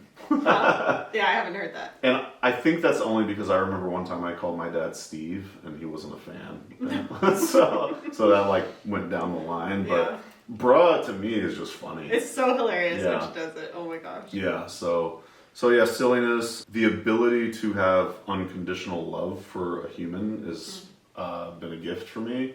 That hasn't really been, I mean, yeah, there's been some relationships and experiences where I feel that, but like this is so like, you know, I assume it's somewhat reciprocal between me and Amelia, but it's very much therapeutic for me to have that relationship with someone like that. So silliness, unconditional love, you know. Is there something that Amelia's taught you that maybe was like unexpected? She has actually. I did want to say there's actually a couple more things about how she shaped my life. Oh really? Yeah, let's go for it. So I got a couple more. I'm convinced that I'd be much more irresponsible. And I know I kind of err on the side of irresponsibility. But if I wasn't Amelia's dad, I would definitely be potentially more irresponsible or reckless. So there's that. And also, that's a very honest sharing. That's something I would have I thought in my head, but I wouldn't have said it. Oh, I think without a doubt. Actually reminds me, one time I was talking to a friend, Sarah, way back in the day, and she was like, you know, Mason, since you became a dad, you've become a lot more responsible, and you've changed, you know, for the better. Mm-hmm. And I was like being all like defensive. I was like, no, I've always been fine. And then in hindsight, I'm like, she was so right. It was so obvious. Mm-hmm. Yeah. So yeah, definitely more. Yeah, more responsible, handle my biz, and she's also shaped my life in mirroring in something that I like try to promote in her, but she like influences me too, is to try new things. And so yeah, she's been very instrumental in like keeping my curiosity open, because I see her do it and I'm like, oh, yeah, if she can do that, I can do that, you know. So we've been longboarding. Yeah. Granted, I got her the longboard and wanted to try it, but she just took to it like, we've been longboarding a lot, and she's just so into it. And she said the other day, it was like 2 months ago, she's like, where has this been my whole life? You know? And yeah, it's been cool. So, let alone, the basketball situation and stuff. Right, yeah, she plays basketball. Yeah. Yeah, something that impressed the hell out of me is that one time I was staying here, we were working on projects, and she came over and she had a sourdough starter that she'd started herself, and she's like, I'm gonna make sourdough, which is like my love language. Yeah. Eating the bread is the love language. Yeah. And doing sourdough is something like I've longed for, like, oh, I wish I was that person, but she just like did it. Yeah. And I was just like, how are you doing this? And she's like, oh, I just did the whole figured it out and did it, and it was so good. Yeah. I was so impressed. Yeah. Yeah. She does that all the time. Yeah, 14 years old. I know. Like, she made sourdough bread, which is something I still have not done. She does that stuff I'm kind of all the open time. to her just making me sourdough bread. The other day I was like, oh, I'm going to make some like Indian food. And she's like, all right, I'm going to make naan. Yeah. She never made naan, and then she made naan, and it was awesome. Yeah. Yeah, so yeah. Cool. Yeah. Well, going back, I was curious because I know, like, I see your relationship and I see you teaching her a lot. Mm-hmm. And so that's why I was just wondering, like, has she taught you something? She's Yeah. 14 years old now, and Yeah. she's, like, quite the mature, clever, Mhm. funny Yeah. young lady. So, Yeah. she taught you anything that maybe was unexpected for you? I feel like if I really thought about it, I could probably think of a bunch of examples, but the current thing top of mind is just her perseverance. Is that synonymous with grit? Yeah, sure. Yeah. No, she has grit for sure. This past weekend hanging out with her, there was 2 examples. One happened on Saturday and then one happened on Sunday. And it just inspired me so much. And I'm like, I need to, when I feel like the weight of the world on my shoulders, I need to just like dial in whatever she's working off of, which was this tenacity. And another synonym. So I bought her this really cheap $4 watch at an antique store the other day, and it was like we found out later it was like this decorative watch that wasn't meant to be adjusted, the band. And we were like, oh, this is going to be impossible, because we really researched together like how to do this. She sat there for 3 hours and figured out how to do it, and I think she was like mangling it and finagling and doing all this stuff, and she somehow figured it out, and then she was like, all right, it fits now. But it was 3 hours of work for a $4 watch. Yeah, that's awesome. And it was so cool. And then the next day we went to the Y, and we were playing basketball, and she was trying to make 5 shots in a row from these different locations. And there was this distance that was more challenging for her. And she kept hitting like 3 in a row, 2 in a row, 1 in a row, 0 in a row, 4 in a row a few times. And she was getting so flustered, but she was like hell-bent on making this happen. And I swear she was there for like 45 minutes. And eventually she did it.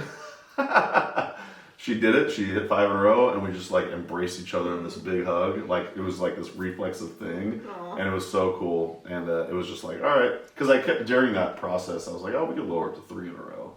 And she's like, no. Yeah, I love that. Yeah. And so that's very, displays her tenacity, and definitely most recently, like, influenced me in a way, for sure. Yeah. Yay, Mills. Yeah. She's cool. She is. Yeah. Well, you've had kind of a crazy hell of a year. We've gone through that, all these different transitions, everything that's going on. Also, just recently, you've started a new project and now a new business. Yeah. Like, how the hell did that come about? I know. Yeah, so I'm majority owner. Just kidding. So Rosalee and I started a new project. It's called Folk Methodology. And basically what happened was we wanted to work together in some way. It actually started out as like we were potentially thinking about writing a book about the herbal community. And I actually really like this example, because a book, I mean, you've written 2 books, 2 best-selling books, Alchemy of Herbs and Wild Remedies. And a coloring book. And a coloring book, that's right, which was the Metal, what's it called? I Am the Land, These Are My People. Where can people buy that? Anywhere. Anywhere, okay, cool. Yeah, great coloring book, which you co-authored with your husband, Xavier, yeah. And so, as you know, is what I was getting at, a book is a huge project that you don't really see the fruits of the labor until way later on. So I'm glad that we pivoted to, not that interview shows are any sort of a easy task, but yeah, we thought it'd be cool to do a podcast called Herbalist After Hours, which we've now done 13 interviews thus far. Was it 13? Something like that? Something like that, yeah. Yeah. And then we're like, oh, our vision could be even beyond that. So we decided to create an umbrella brand, which would be essentially, we call it a creative herbal studio, herbal creative studio. Something like Something that. like that. Shift the words here and there. And yeah, so we ended up coming up with Folk Methodology, which is the overarching umbrella brand. And then underneath that is going to have the different entities, which one of them, our first one, our only one right now, is called Herbalist After Hours. Good job. I don't know why I almost went to Herbalists Without Borders, which is another project you could check out, a nonprofit, beautiful nonprofit. But yeah, Herbalists After Hours, unfiltered, raw, long form podcast interviews, much like this one, with herbalists after their day job as herbalists, and that's been a lot of fun. So I mean, I could ramble on and on and on about it, but why don't you? Yeah, it definitely has been a journey. Just I can't even like remember like exactly how it went. You know, like I remember inserting myself into the book deal. Like, but then, and then it just kind of evolved, and then suddenly it was September, and we were interviewing people at Great Lakes Herb Fair and at International Herb Symposium. It's crazy to think about that time because we suddenly became videographers. Yeah. We didn't know what the hell we were doing. Amateur. Yeah, very amateur. But yeah, and we just like made it. I mean, it was just like we made it all up as we went along, and it's been really fun. And like you said, like we weren't like at first it was just like, oh, let's do this for fun because we're buddies and it's just fun to work together and that sort of thing. But yeah, then it's just kind of gotten bigger and bigger. We have other ideas, projects we want to do. But yeah, I think we're like taking it more and more seriously. And we went to the state Capitol building yesterday or something. Yeah. And signed papers and made it official. It's official. And it feels very exciting. Feels really exciting because you and I are working on the project, but it's very much about and for the herbal community. Yeah. And that feels like a really cool thing to be just, like we're here to be like of service and provide the story about our culture and who we are as herbalists. And so I'm pretty excited about it. It's been interesting, like, to take all these steps because it's like, it's not like a huge deal, but like, I don't know, getting all the assets together, figuring out our logos, getting the merch. Yeah. I was really excited about the merch. We got 2 logos. Got 2 logos. Yeah. So we have Folk Methodology, which is our company. It's our brand, creative production studio. So we have Folk Methodology is the overarching. Shout out to Jess Starwood for helping. Yeah, Jess Starwood. By the way, we should plug Jess Starwood. I don't remember. Is it jessstarwood.com? Do you know? I don't remember, but we'll leave a link in the podcast show notes, YouTube description. Great logos. Yeah, and she works with the herbal community a lot, amongst many other brands too. But yeah, she was fantastic to work with. So we did the Folk Methodology, and then we have the Herbalist After Hours. And so that was kind of a big deal, is like getting those assets and like, thinking about creating all of that. And then, then you had a vision for the music. And we had found some like royalty free music or whatever, you buy it, but and we were like on that train. Yeah. And then Torin Frost and Lauren Santi came into our lives. Yeah. Torin did the song for Herbalist Hour. That's right, which you heard at the very top of the show. Yeah. And and you were like brilliant MC freestylist out of Seattle, Washington. Yeah. Just super cool dude. Yeah. Oh my gosh. Yeah. Every time he shows up in my DMs, I just feel so special. He's so awesome. Yeah.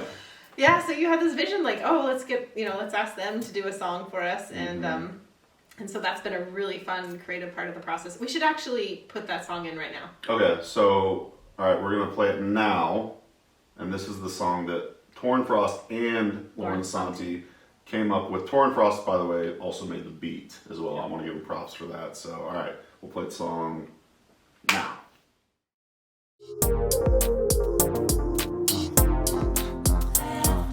Welcome to the Herbalist After Hours, where the passing hours and the passion flowers, divine arrivals and the seeds will travel, and the arc can happen at the community gathers, like elderberry boosts and immunity faster. Tend to the garden and the path is ours, coming together to make it better with it. We love the song. Yeah. And we just got it recently, and we played it for our friends. Everyone's and stuff. grooving. Everyone's grooving. Yeah, Sam, my trainer, she loved it. Both her and my good friend Rebecca both of them were like, I would just listen to this song. Yeah. And I was like, yeah. The second we heard it, we were into it. So what did you all think? Leave us a comment in the YouTube description or the comments below. Yeah. Definitely. Yeah. Yeah, they knocked it out of the park for sure. Yeah, so it's been fun to like put this together. It's been fun to work with you, Mm-hmm. and just having our combined vision grow. And Yeah. I don't know. I feel like you often like magnify. Like you're like, I don't know. There's something about it. Like you make things bigger. Thank you. Yeah. Like I would have just been like, oh, stock music. It was a cool stock music song. Yeah, it would have had a cool beat. accomplished the what we were trying to But now we have the Torin. feeling. Yeah. Yeah, we have Torin talking about passion flower and elderberry, and oh my gosh. And Lauren Santi's, what do you call it, mud honey voice? Sultry voice. Yeah, sultry. Oh yeah. Yeah. Oh yeah.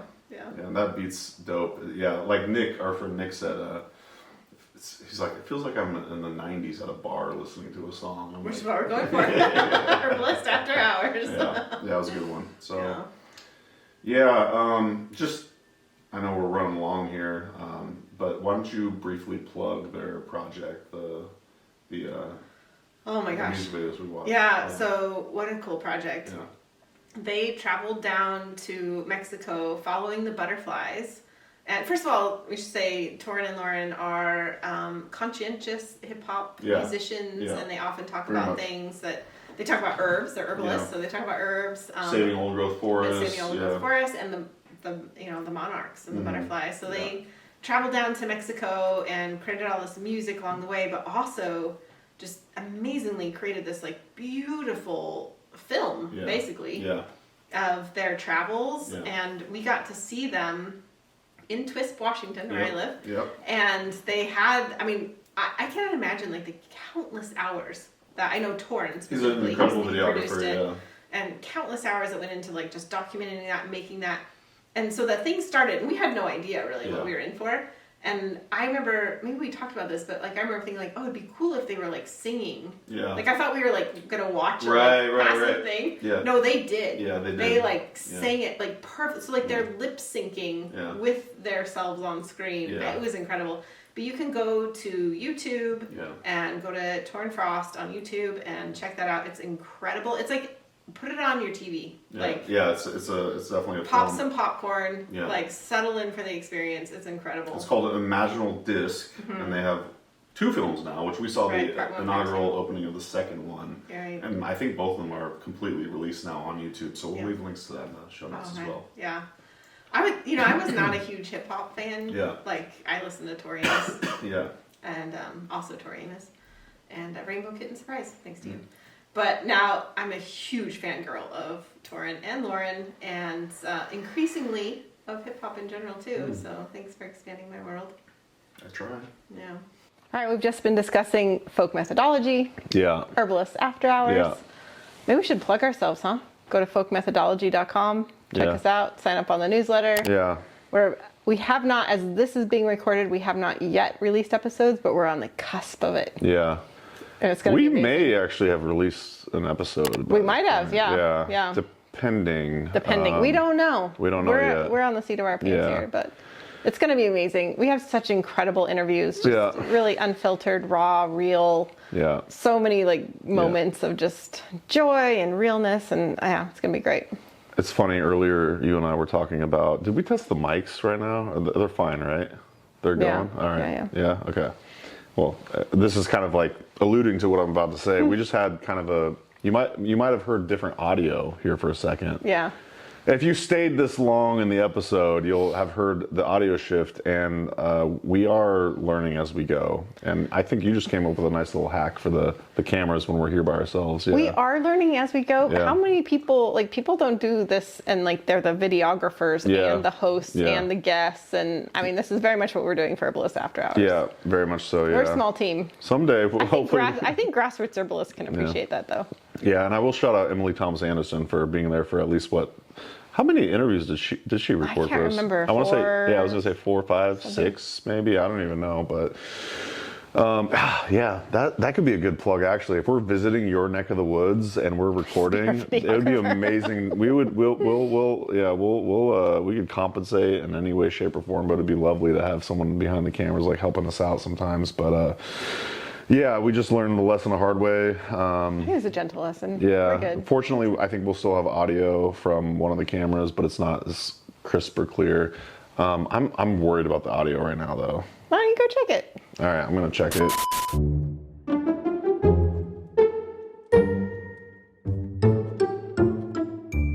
Well, yeah, but it shouldn't be like. Torimus rocks. Torimus rocks. Yeah, I just wonder if we have like a volume set. I guess I'll just have to live with it. Literally, your computer was on the max volume when you didn't like I know, the but volume. there's a. Yeah, because Yeah. it was on max volume. Once we turned it down, it sounded great. All right. All right. We should just leave all this in. This is what we're dealing with here. Yeah, But, yeah, the reassurance. Yeah. Like, Amateur hour. We got this. Yeah. Let me pet Luna to regulate. Yeah. And I'll regulate her. Oh man, I got another way for you to regulate. How's that? Your next guest question. Oh, you got another one? You said you had one for me. Oh Yeah. boy. Ready? Yeah, let's do it. Hello. Sending love to you, Mason and Rosalee. So I got a question for you, but I was wondering, what is one of the most impactful and memorable experiences that you've had while encountering a plant or mushroom in the wild? Whether it was intentionally looking for that or not, whether you just came across it. Just curious about one of your most magical experiences you've had. So look forward to hearing it. Much love. That's so cool. So that's Torn Frost, who we spoke about earlier. Oh boy, thank you, Torn. Such a Torn question too. I Yeah. love that. That's so good. I have to say, being at the Columbine's School of Botanical Studies in Eugene, Oregon, with Howie Brownstein and Stephen Yeager, botanicalstudies.net. Highly recommend that apprenticeship. Yeah, I mean, there's the term, the wall of green, right? They broadened my horizon from the wall of green down to like these relationships with specific plants. It sounds like I'm evading the question, but I'm not going to evade the question. I'm going to answer it straight up. But man, actually, I want to know Torrin's answer to that. That'd That'd be good. really good. But the first memory that comes to mind probably was being in the Columbine's School of Botanical Studies in a middle elevation meadow and forming a relationship with Pedicularis groenlandica, aka elephant's head. And not that I necessarily want to promote the harvesting of this unless you take an apprenticeship where you learn ethical wild harvesting, etc. I don't want to like glorify certain plants that you want to have, delicate relationships with. But there was a field trip that we took where we went out and we harvested elephant's head, and you've seen this plant in person. Oh yeah, I love it. Yeah. Yeah. Does it grow in Washington? It does, yeah. Yeah. Not where you live. Yeah, it does. Does it really? Just, you got to go further up than Further where I up. live. But Yeah, sure. Okay. That's so cool. Oh man, what a I'll throw on some B-roll of photos I've taken. Please do. Yeah. It's such a beautiful plant. There was just this one field trip where I don't remember. I think it was the same field trip where we went and harvested, hung out with it. We learned like associated species, not in the sense like the other plants that like grow around it. Mm-hmm. Also like the poisonous plants that grow around it. So you got to be like careful. But we went away from the middle elevation meadows, back kind of more to like the drier area, and we all sat down and we smoked some of it. It was life-changing in so many ways. I mean, you're with your crew, you're with your teachers, you're just lying against like this old growth tree and just like hanging out, really feeling the herb, really feeling the energy of the herb. I want to recreate that experience again. Like it's been a minute since I've done that, and it feels good to be back in Oregon. To be able to have that opportunity again. But yeah, I have to say that's the first one that comes to mind. Yeah. That's a good one. Yeah. Yeah. Well, thank you. And thank you. Shout out to Torrin for tornfrost.com. Yeah. Awesome. Well, we're going to be winding it down here a little bit. Sure. But so just recently, you woke up at 5 a.m., which is a little early for you. And you had what you called an epiphany. Yeah. And you called it Compliments as Medicine. And you sent it out as a newsletter in your Mason's Musing, which I'm a huge fan of. Oh, cool. And you talked about it there. But I'm wondering if you just mention it here. Compliments as medicine. Timely question. Yeah. It feels good to be back on my journey where I'm really trying to focus on healing myself again. I feel like I kind of let a lot of that stuff go by the wayside. In some regards, in other regards, obviously not. We talked ad nauseum about the self-care checklist and stuff, but a lot of the stuff that really matters, I think, is the internal dialogue that we provide ourselves. And I've spent my entire life, Rosalee, I've spent my entire life getting compliments. Yeah, you're very complimentable. Can you, is that a word? It must be. It is now. Yeah, complimentable. Yeah, able to be complimented. Yes and no. When I would get complimented prior, up until yesterday. Give yourself a little Oh my more gosh. credit. You've been working on it. You've been working on it. You've had a deeper... Yeah, true. But it's funny. We usually associate water off a duck's back as like a complimentary term. Like, oh, that person experiences stress. And it's just like, ooh, it's like a perfect visual of that. In this case, water off a duck's back is not good because people would compliment me and it would be water off a duck's back. And not only does that do a disservice to me, but it does a disservice to the person providing the compliment. Thank you. Yeah. Because that's what I said. I was like, how much time have I wasted complimenting you? Like I know. The 3 times I've said nice things to you. Yeah. Just wasted. Tell everybody I know. Well, because giving gifts, the giver is almost always more like they gain more in some way, you know? I don't know. And so if you compliment me and I just like brush it off, it's not really fair to the giver, you know? And it's not like I had any malintent, but I definitely, I'm trying to work with the idea that it's good to accept the compliment and internalize it, because my previous way of viewing it was they're lying to me. They're exaggerating. They're trying to make me feel good. That's what you tell me. I'm pandering you. Yeah, pandering. I never even think there's actually, to be truthful, I never think there's ulterior motives. I just think they don't know who the fuck I am. So like, why would they be complimenting me? You know. So it was crazy to wake up at 3:30 a.m.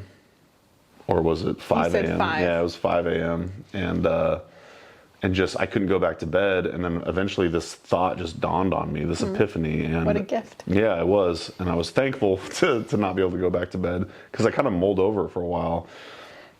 And now I'm making the promise to myself that when someone compliments me, I'm not going to just brush it off. I'm going to internalize it and believe them. And I do think that's probably spiritual medicine in a lot of ways. Yeah. That's beautiful. Yeah.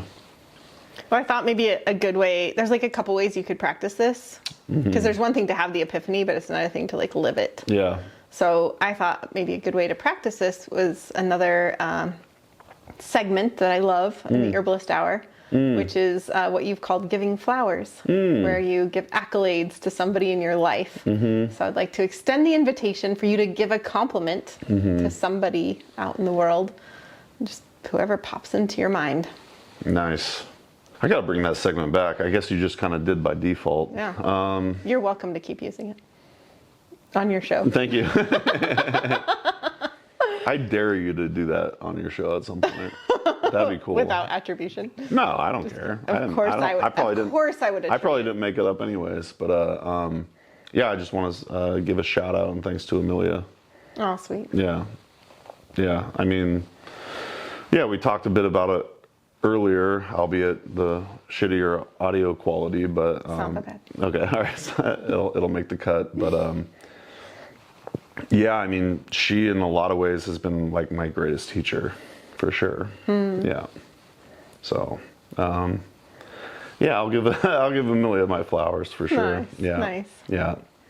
I mean, you know, it's funny with these segments because a lot of times you're like, oh, when you start naming names, you almost feel like you're leaving somebody out. But yeah. And I had other people I was like kind of mulling over, but then I was like, oh, this is obviously who I want to give my flowers to. Sweet. So Amelia Sage Hutchison, you get my flowers. Yeah. That's sweet. Yeah. Yeah, so you've given a compliment, you've given flowers. What was that you just, like you said something really beautiful about just like, it's a practice of like accepting the compliments and just like, this is like medicine and everything. Yeah. And so I thought I'd give you another opportunity to do that. Okay. Are you open for that? Okay. Not for me. Oh boy. Did you get 5 Get 5? guest people? Aw. Hey Mason, congratulations on bringing the Herbalist Hour back, because you know it's like my favorite show. So I can't say enough for what you do for the herbal community across the United States. I have found some of the most amazing herbalists to follow that I would have never known they existed if it weren't for you and what you do. You make herbal education affordable for people with HerbRally. And then the Herbalist Hour, you introduce us to so many amazing people. And I know that you don't always realize how important you are and how much you matter, but I'm pretty sure that everybody who follows everything that you do would agree that I'm not really sure what we would do without you, because you are such a resource for all of us herbalists out here, and you are connecting us and uniting us. And I just wanted to make sure that you understood how important you are to this community. And a huge thank you to Rosalee for, reaching out to people who absolutely love and support you, and for making sure that you know just how special you are. Hi, Mason. Rosalee said she was going to be interviewing you today, and I am so excited because we all love to hear your story too. You have so much to share, and you share so much of yourself with so much humility, and I just really admire that about you. And so thank you for creating HerbRally and working on the Herbalist Hour, you and Rosalee, and just thanks for being you and sharing yourself with the world. Cheers. Hey Mason, just wanted to hop on and share that your podcast has been a really enjoyable and awesome part of my herbal education. And I'm really grateful for it. Each one of those episodes that I've listened to, I've learned something, And I really appreciate all of those little details, because that's what it's all about, those little things that you learn along the path, So thanks for being a part of my herbal education and my herbal journey. What a kind and sweet thing this is that Rosalee put together for you, Mason. I'm happy to be part of it. I love you, Mason. Oh, yes, I do. You are an herbalist through and through. And HerbRally is great too. Oh, Mason, I love you. Oh my God. And I love our herbal community. I'm so happy to be part of it. And I'm so happy that you're part of it. Thank you for who you are and what you do. Mwah! Lots of love. Hi, friend. Oh. I am reaching out across the cosmos to offer up this hug and high five, and to say thank you for everything that you have done and continue to do to create community amongst herbalists here in the US and beyond. It takes a very special kind of person to have the vision and the passion for bringing people together the way that you do. And HerbRally has become, in my heart, sort of a central place of connection and mutuality and shared sort of vision and passion for our work in the world. So, without you, there wouldn't be that ballast point. You really have created that for us all, and you're amazing, and we love you. Hi, my name's Helen Ward. Rosalee asked me to speak for a few minutes about Mason Hutchison, and my heart was giddy with the invitation, thinking about how much I adore Mason and all that he stands for. I remember years ago when he started HerbRally on his own, and just how delighted I was for our herbal community and all that he has to offer, because in my mind, in my heart, he stands for everything that our herbal community stands for. He's authentic. He's with heart. He loves the plants and lifts them up. He believes in something that is deep in my core, which is collaboration versus competition. And he highlights so many of us as community herbalists and really just embraces the spirit of generosity as the plants do. And it is such an honor to be his friend and to witness all that he has to offer and really what HerbRally shares. In these times when life is hard on many different levels for all of us. And oh gosh, just the intensity of it when I sit with it. And what I look forward to this coming year is the herbal gatherings where I can be with each of you and really the plant spirits and embrace our herbal community on a larger basis. And I just can't thank him enough for all that he does for our community. And again, with such heart and integrity and generosity. So Mason, thank you from the bottom of my heart for being one of the pillars in our community and really walking this walk. And I'm honored to be on this path with you. Hi, Mason. Thank you for being my herbal homie. I met you at my first herbal conference as a baby herbalist, and you were just so friendly that I just wanted to keep hanging out with you. It's been maybe a decade or 2 decades now, and I'm so honored to still call you friend and peer and colleague in this beautiful journey of loving plants and sharing that love with the world.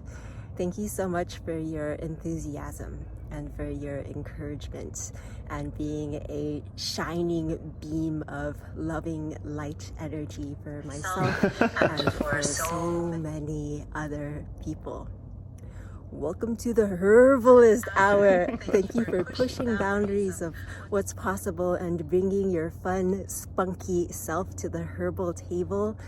For the plants, we got White Sage, who wanted to say hello, and welcome back to podcasting land. I'm so grateful for your presence in my life and in the world. Love you, Mason. Hi, Mason. So, Rosalee asked me to send you a video love letter, and I was like, of course, yeah, I love Mason. I would absolutely love to send him a video love letter. And I kind of reflected on it for a moment and thought about, what kind of influence have you had on my life? And the more I thought about it, I realized I'm like, I kind of wouldn't be in the position I am now if it wasn't for you and your support, your love, your friendship. Even like early on, I think it was just like, getting to know you at Mountain Rose Herbs when I'm only 19, 20. And just seeing your positive attitude and just friendliness to me, getting to go to parties and be like, wow, like hang out with like, the older guys who were really in this realm of herbalism. And even like the early days, I never listened to any podcasts. I think your podcast was the very first podcast I ever listened to. And it took me out of this tiny little bubble of Columbines and Mountain Rose Herbs and Eugene, and that being what herbalism was, to all of a sudden like, holy guacalito, there's herbalists all over the country who are doing amazing work and practicing in different ways. And not only just being aware of them, but take some of the classes, like getting 3-hour lectures by Paul Bergner, even Richo Check, who has been a huge influence on my life. That was how I first learned about Richo, was listening to an interview with him on HerbRally podcast, which really blew my mind. I'm like, whoa, that set my whole life on a whole different trajectory, just hearing that interview. And now just having to that relationship I have with Richo now wouldn't exist unless I had heard that on your podcast. And since then, you've just been such a huge supporter of my work.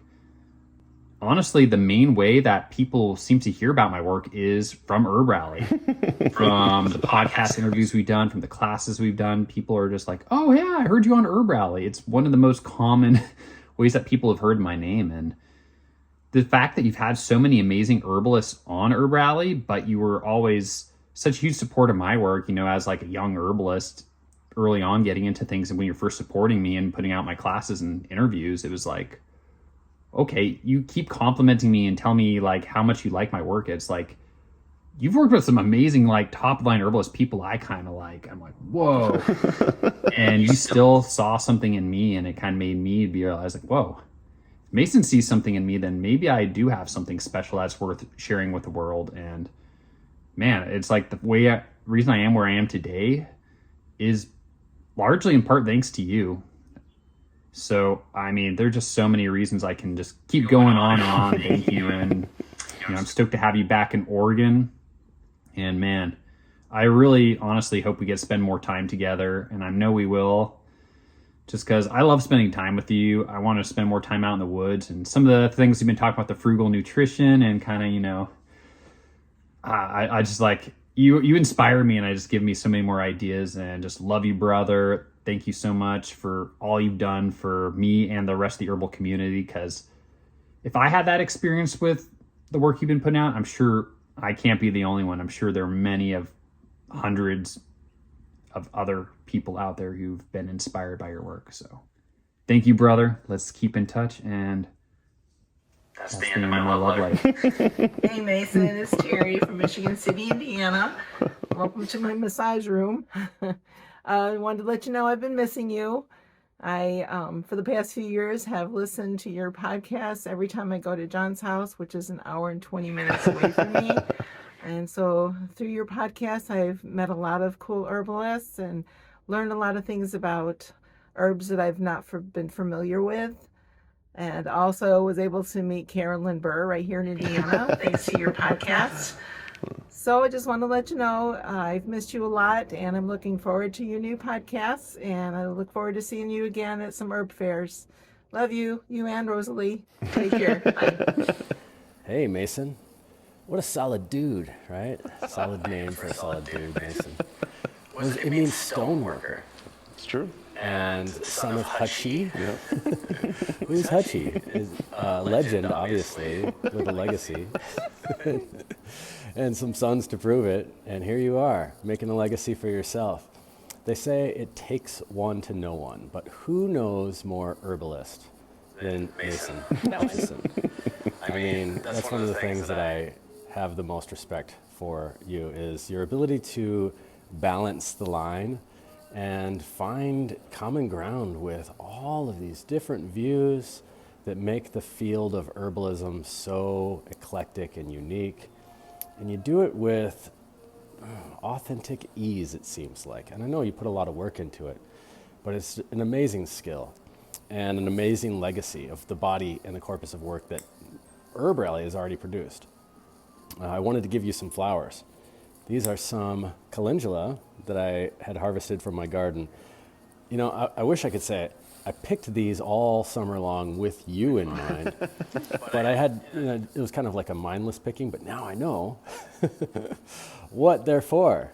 Therefore, just like calendula is the word doula is present in it, as in like the one that ushers in this realm or the balance between worlds, and calendar. So here is a flower for you, my man, to usher in the new era and the continuation of the legacy and all the work that you've done. I wish I could flatter you more and say that I put it into a mason jar, but it's a ball jar. That's fair.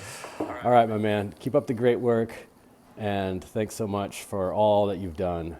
And I really appreciate you, all the things that you've done, and also you as a person and your friendship.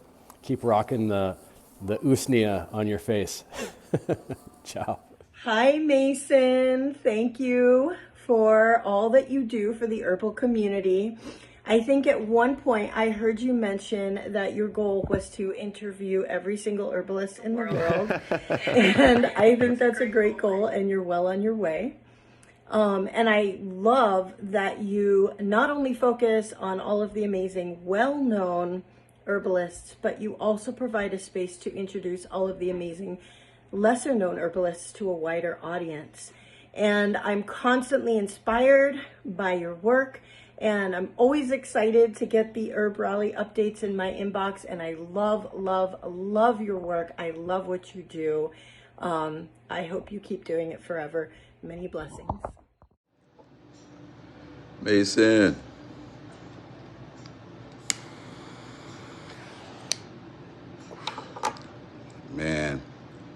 proud of you down there, man. And congratulations. Wow, man, it's been a while. I know we don't talk much, but hey, it's always, I like to say, it's always good to save the best for last. And I know you said you was gonna be down here for Mile of Music, so can't wait for you to come on down here. But as you know, I gotta smoke one for you. AKA tobacconist and herbalist. If I said that right, herbalist. There we go. There we go. There we go. Yeah, yes, man. See, I'm still sporting a fur hawk, man. This my main, you know. It's my strength. But yeah, man. Once again, congratulations. Can't wait to see you in a couple of months, so we can paint the town out here with you. As you can see, I'm at my old place, still mine's, and yours too, once you come back or whatever. And man, I'm gonna shoot this out to you. I know you're gonna get it. You're gonna appreciate it. Like I always appreciate you when we work together. We were just two studs. There we go. There we go. Two studs. But I can go on and on. I'm gonna cut it short. I'll be getting out of here in a little bit. Just want to salute you, brother. I miss you, man. Love you. Hank is doing fine. He was kind of rough for a while, but he's doing fine now. And I'm gonna let him know. Video message you and let him know. Hopefully, you know, you'll see him or what have you. Or probably face chat you, video chat, FaceTime. You know, and take it from there. But salute to you, brother. Cheers.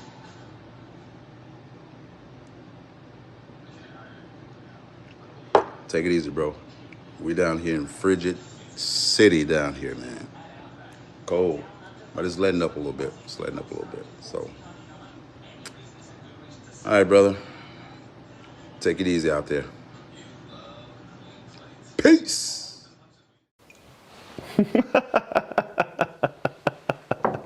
That was cool.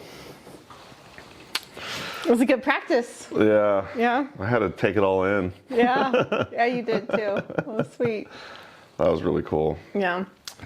I feel like that was a fraction of the people that I could have asked. Well, you know. That was a great collection of people. Oh my gosh. Yeah. That was wild. And I had that epiphany yesterday. That was like prime acceptance of all that. You cannot imagine my inner joy. I'm like, oh, he's really gonna get this now. Oh man, thank you for doing that. That was crazy. Thank you for everyone that contributed. It was really everyone. I mean, I feel like everybody I asked was just on board. They were so excited to share their love of HerbRally, of Herbalist Hour, and of Mason Hutchison. I mean, well, I was telling you the other day, all these crazy life transitions and feeling so much overwhelm. I think maybe some of what I lost was feeling like I'm making any sort of impact or difference. And obviously after hearing all of that was changed my mind. And I mean, I don't even know what to say. That was awesome. That was awesome. Thank you, Rosalee. Thanks to everybody who did that. That was really cool. And I can't just brush it off. No, you can't. I have to take it in. Yeah. Yeah, every one of those, I was like, first of all, I was like, oh my gosh, there's another one. Oh my gosh, there's another one. Oh my gosh, there's another one. That was so cool. I was really excited to have this outpouring of love for HerbRally. You teared up. I teared up. Yeah, because it was so authentic and true. Yeah. Everybody responded with so much love. They were so excited to do it. I felt a little like, oh, it's a big ask. And everybody responded just like, fuck yeah. Maybe they didn't say that. Yeah. G-Ling probably did. Yeah, but they were all into it. And And then when you had your epiphany, I was like, now's the time. So how was that for you? That worked out really well. I mean, it's funny when I hear, you know, certain people of a certain stature say things like, oh, that's humbling. That was very humbling. That was very humbling. Yeah, because I mean, I just feel like, yeah, I do all this work because I love it. I feel like I kind of have to do it in a way, and then I put it out there in the world, and I just I don't. Sometimes I hear how it lands, but then I don't internalize it, which is where that whole compliments as medicine comes into play. I think I have a great fear of having like a massive ego or something like that. I don't know what it is, which I think we all have egos of some sort, but like, I don't know where I'm going with this other than I think it's okay to accept compliments and appreciate the work that you do and be proud of it. And to hear it from so many of you and internalize it was a true blessing. And I am truly humbled.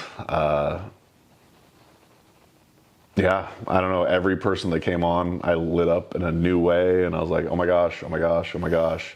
And I was like, is there another one? Is there another one? Okay, all right, well. Well, you told me when we were off camera that you thought the first one was the only one. So. Yeah, exactly. I was like, oh, well, that was sweet of you. Yeah, everyone was so cool. My apologies for anyone who might feel left out. I did my best to just kind of like spread a wide net. And, yeah. I was worried you'd think it was too long, but then I was like, this can't be long enough. Well, I mean, to receive compliments for like 10, 15 straight minutes was 14 minutes. 14 minutes was pretty. It was awesome. So, and it shows you kind of like, again, like the fabric of the herbal community, like how many different types of folks are out there, and some of them relayed that information, and like that's what I see in the herbal community, and I just love it, and that's yeah, I got a big hug out of all that. So oh, good. Yeah, sweet. I guess I have to accept it. You do. Yeah. Yeah, you set yourself up for that one. I did. I did. Yeah. Well, let's switch gears again. Mm-hmm. Looking forward, what's up for HerbRally? Yeah, I mean, you know, moving to Salem has produced some new challenges and opportunities and new ways of doing things here at HerbRally. And I've never had an office before, which was separate from my domicile. Is that the word? Yep. A house, apartment. Yeah, and it's been lovely. Like, it's been really nice to get up every day and leave where I live to go work somewhere. So I've got an office now, so I could go there and focus, not play chess, and not be distracted by dishes. Got an awesome virtual assistant. Shout out Mariah. Yeah, having extra help. Got some projects in the works. Kyle, who was featured on that lovely Love Bomb, we're working on me and Kyle are all working on a dental herbalism course, which should be released sometime in 2028. Stop. Okay. Dude, That was a joke. I'm so excited for this course. Yeah. I'm so excited. Yeah, what are you excited about it for? Well, first of all, I think dental herbalism is a much needed topic because, well, for a couple reasons. One, there's a lot of fear around the mouth. Like there can be a lot of pain there. Yeah. There's a lot of mistrust with like the establishment of the dental field. So there's that kind of aspect. And then I think herbs have such a, like I actually had major dental surgery in the past couple of years, and I used herbs, and my dentist was like amazed at how well I healed from that. Yeah. And so I think there's a lot of potential, obviously, for herbs and healing. And then also Kyle, dude. I know. Like he was in the dental field, not the herbal field, the dental field for 15 years. Like I can't think of a better person to teach this class. And we've been like seeing his stuff, and I'm just like, I'm like personally, like I'm excited. Like it's cool that I get to be like, have the honor and privilege of being behind the scenes to helping set it up. But I'm equally excited for being a student of this course. So same. yeah, I can't wait. Yeah. I also, sorry. No, you're good. Please. No apologies I'm so necessary. excited. But oftentimes, I just think living in, I mean, I'll just speak for myself. I grew up thinking like about the anatomical systems, like you have the nervous system, you have the cardiovascular system, and then there's oral system, I don't know. But we think of, it's easy for me to think of things as separate. The mouth is like a gateway to the whole body. Like inflammation in the mouth, which is very common, affects our cardiovascular health. You know, it affects our whole systemic health. And so we might think of like, oh, I have a toothache, and we might think of it as like right there. But the reality is it's just this whole, it just does everything as this whole systemic thing. So there's just huge ramifications for oral health. And yeah, I could not be more excited for this course. Kyle, it's coming out this year. Yeah, I know. I was playing. Kyle's brilliant too. He is. And he's a brilliant herbalist. And like you mentioned, he was in the dental industry for 15 years. Yeah. And it reminds me of when I was at Mountain Rose Herbs. I was hired, and during the interview process, I said, my name's Mason Robert Hutchison. It's MRH. I should work at MRH. Kyle Denton. Yeah. Denton. He's like, that just gives him a foot in the door. And I mean, no, he's a brilliant herbalist, been in the dental industry, and like everything that we've seen from him thus far is like, oh my gosh, it's such a cool idea, cool project. So it'll be fun to like release. HerbRally's never released a course before, so that's exciting. So I mean, there's that. I'm excited to be back doing interviews, even though you're doing the interview this time, but I'm excited to just pick up where I left off, and I feel reinvigorated, which is really cool because recently I've been like, what am I doing? I've been doing HerbRally for over 10 years. You know, the podcast has been going for 7, 8 years now. And just getting that influx of love was really fucking cool. And I'm excited to keep it up, as it were. And so I'm glad y'all are enjoying it. So honestly, when Logan spoke too, he was talking about the art of frugal nutrition. Like, that's always on the back burner. Logan recorded a bunch of classes that now that I have help and settling in, I wanna expand that course with Logan's modules that he's recorded for us. And honestly, I know I talked about a book that one time, but earlier I was like, I was on that resilience adrenaline high, not high, actually it was a low. And then I crashed down when I got here in Salem. And now that I feel like I'm leveling out a little bit, I'm maybe at the point where I'm like, I should revisit that project again. So, but I'm probably just talking a big talk right now. So we'll see. But yeah, it's a passion of mine, and I want to continue that project as well. But other than that, just business as usual, and folk methodology, that kind of stuff. Well, you hate it every time I say this, but I'm going to say it anyway. I think you're a creative genius. And so when someone says an outlandish compliment, do I have to accept that? You do. Okay. You do. Yeah. Because I don't give compliments for the sake of compliments. Okay. But for everybody listening, he hates it every time I say it, but he is. Which is why I recognize you not only as a dear friend and a somewhat annoying older brother vibe, but also as a biz partner, because you are a creative genius. So I have no doubt that the future of HerbRally is just going to keep unfolding as your mind expands and you keep bringing in all this like different creative avenues. And I love, like, it's just so much a part of you that you lift up everybody. You know, you do over and over and over again. And I think that makes you it's your strength. And it just makes HerbRally and this beautiful offering to the world that we're just lifting up the herbalists amongst us. I don't like it. Let's think of another, I don't know. I could be wrong on this. I don't think that exists in like functional medicine or naturopath. Like, you know, like what other, like, it's a good point. Well, it's a testament to the herbal community. It is. In all reality. It absolutely is. Yeah. Like, even the fact that you were talking about earlier, you know, you're not having like a huge family, and so many of us feel that the herbalists amongst us are the family. Like Helen Ward was talking about, like, I can't wait to get to the Herbal conferences. That's because they're like reunions. They are like family reunions.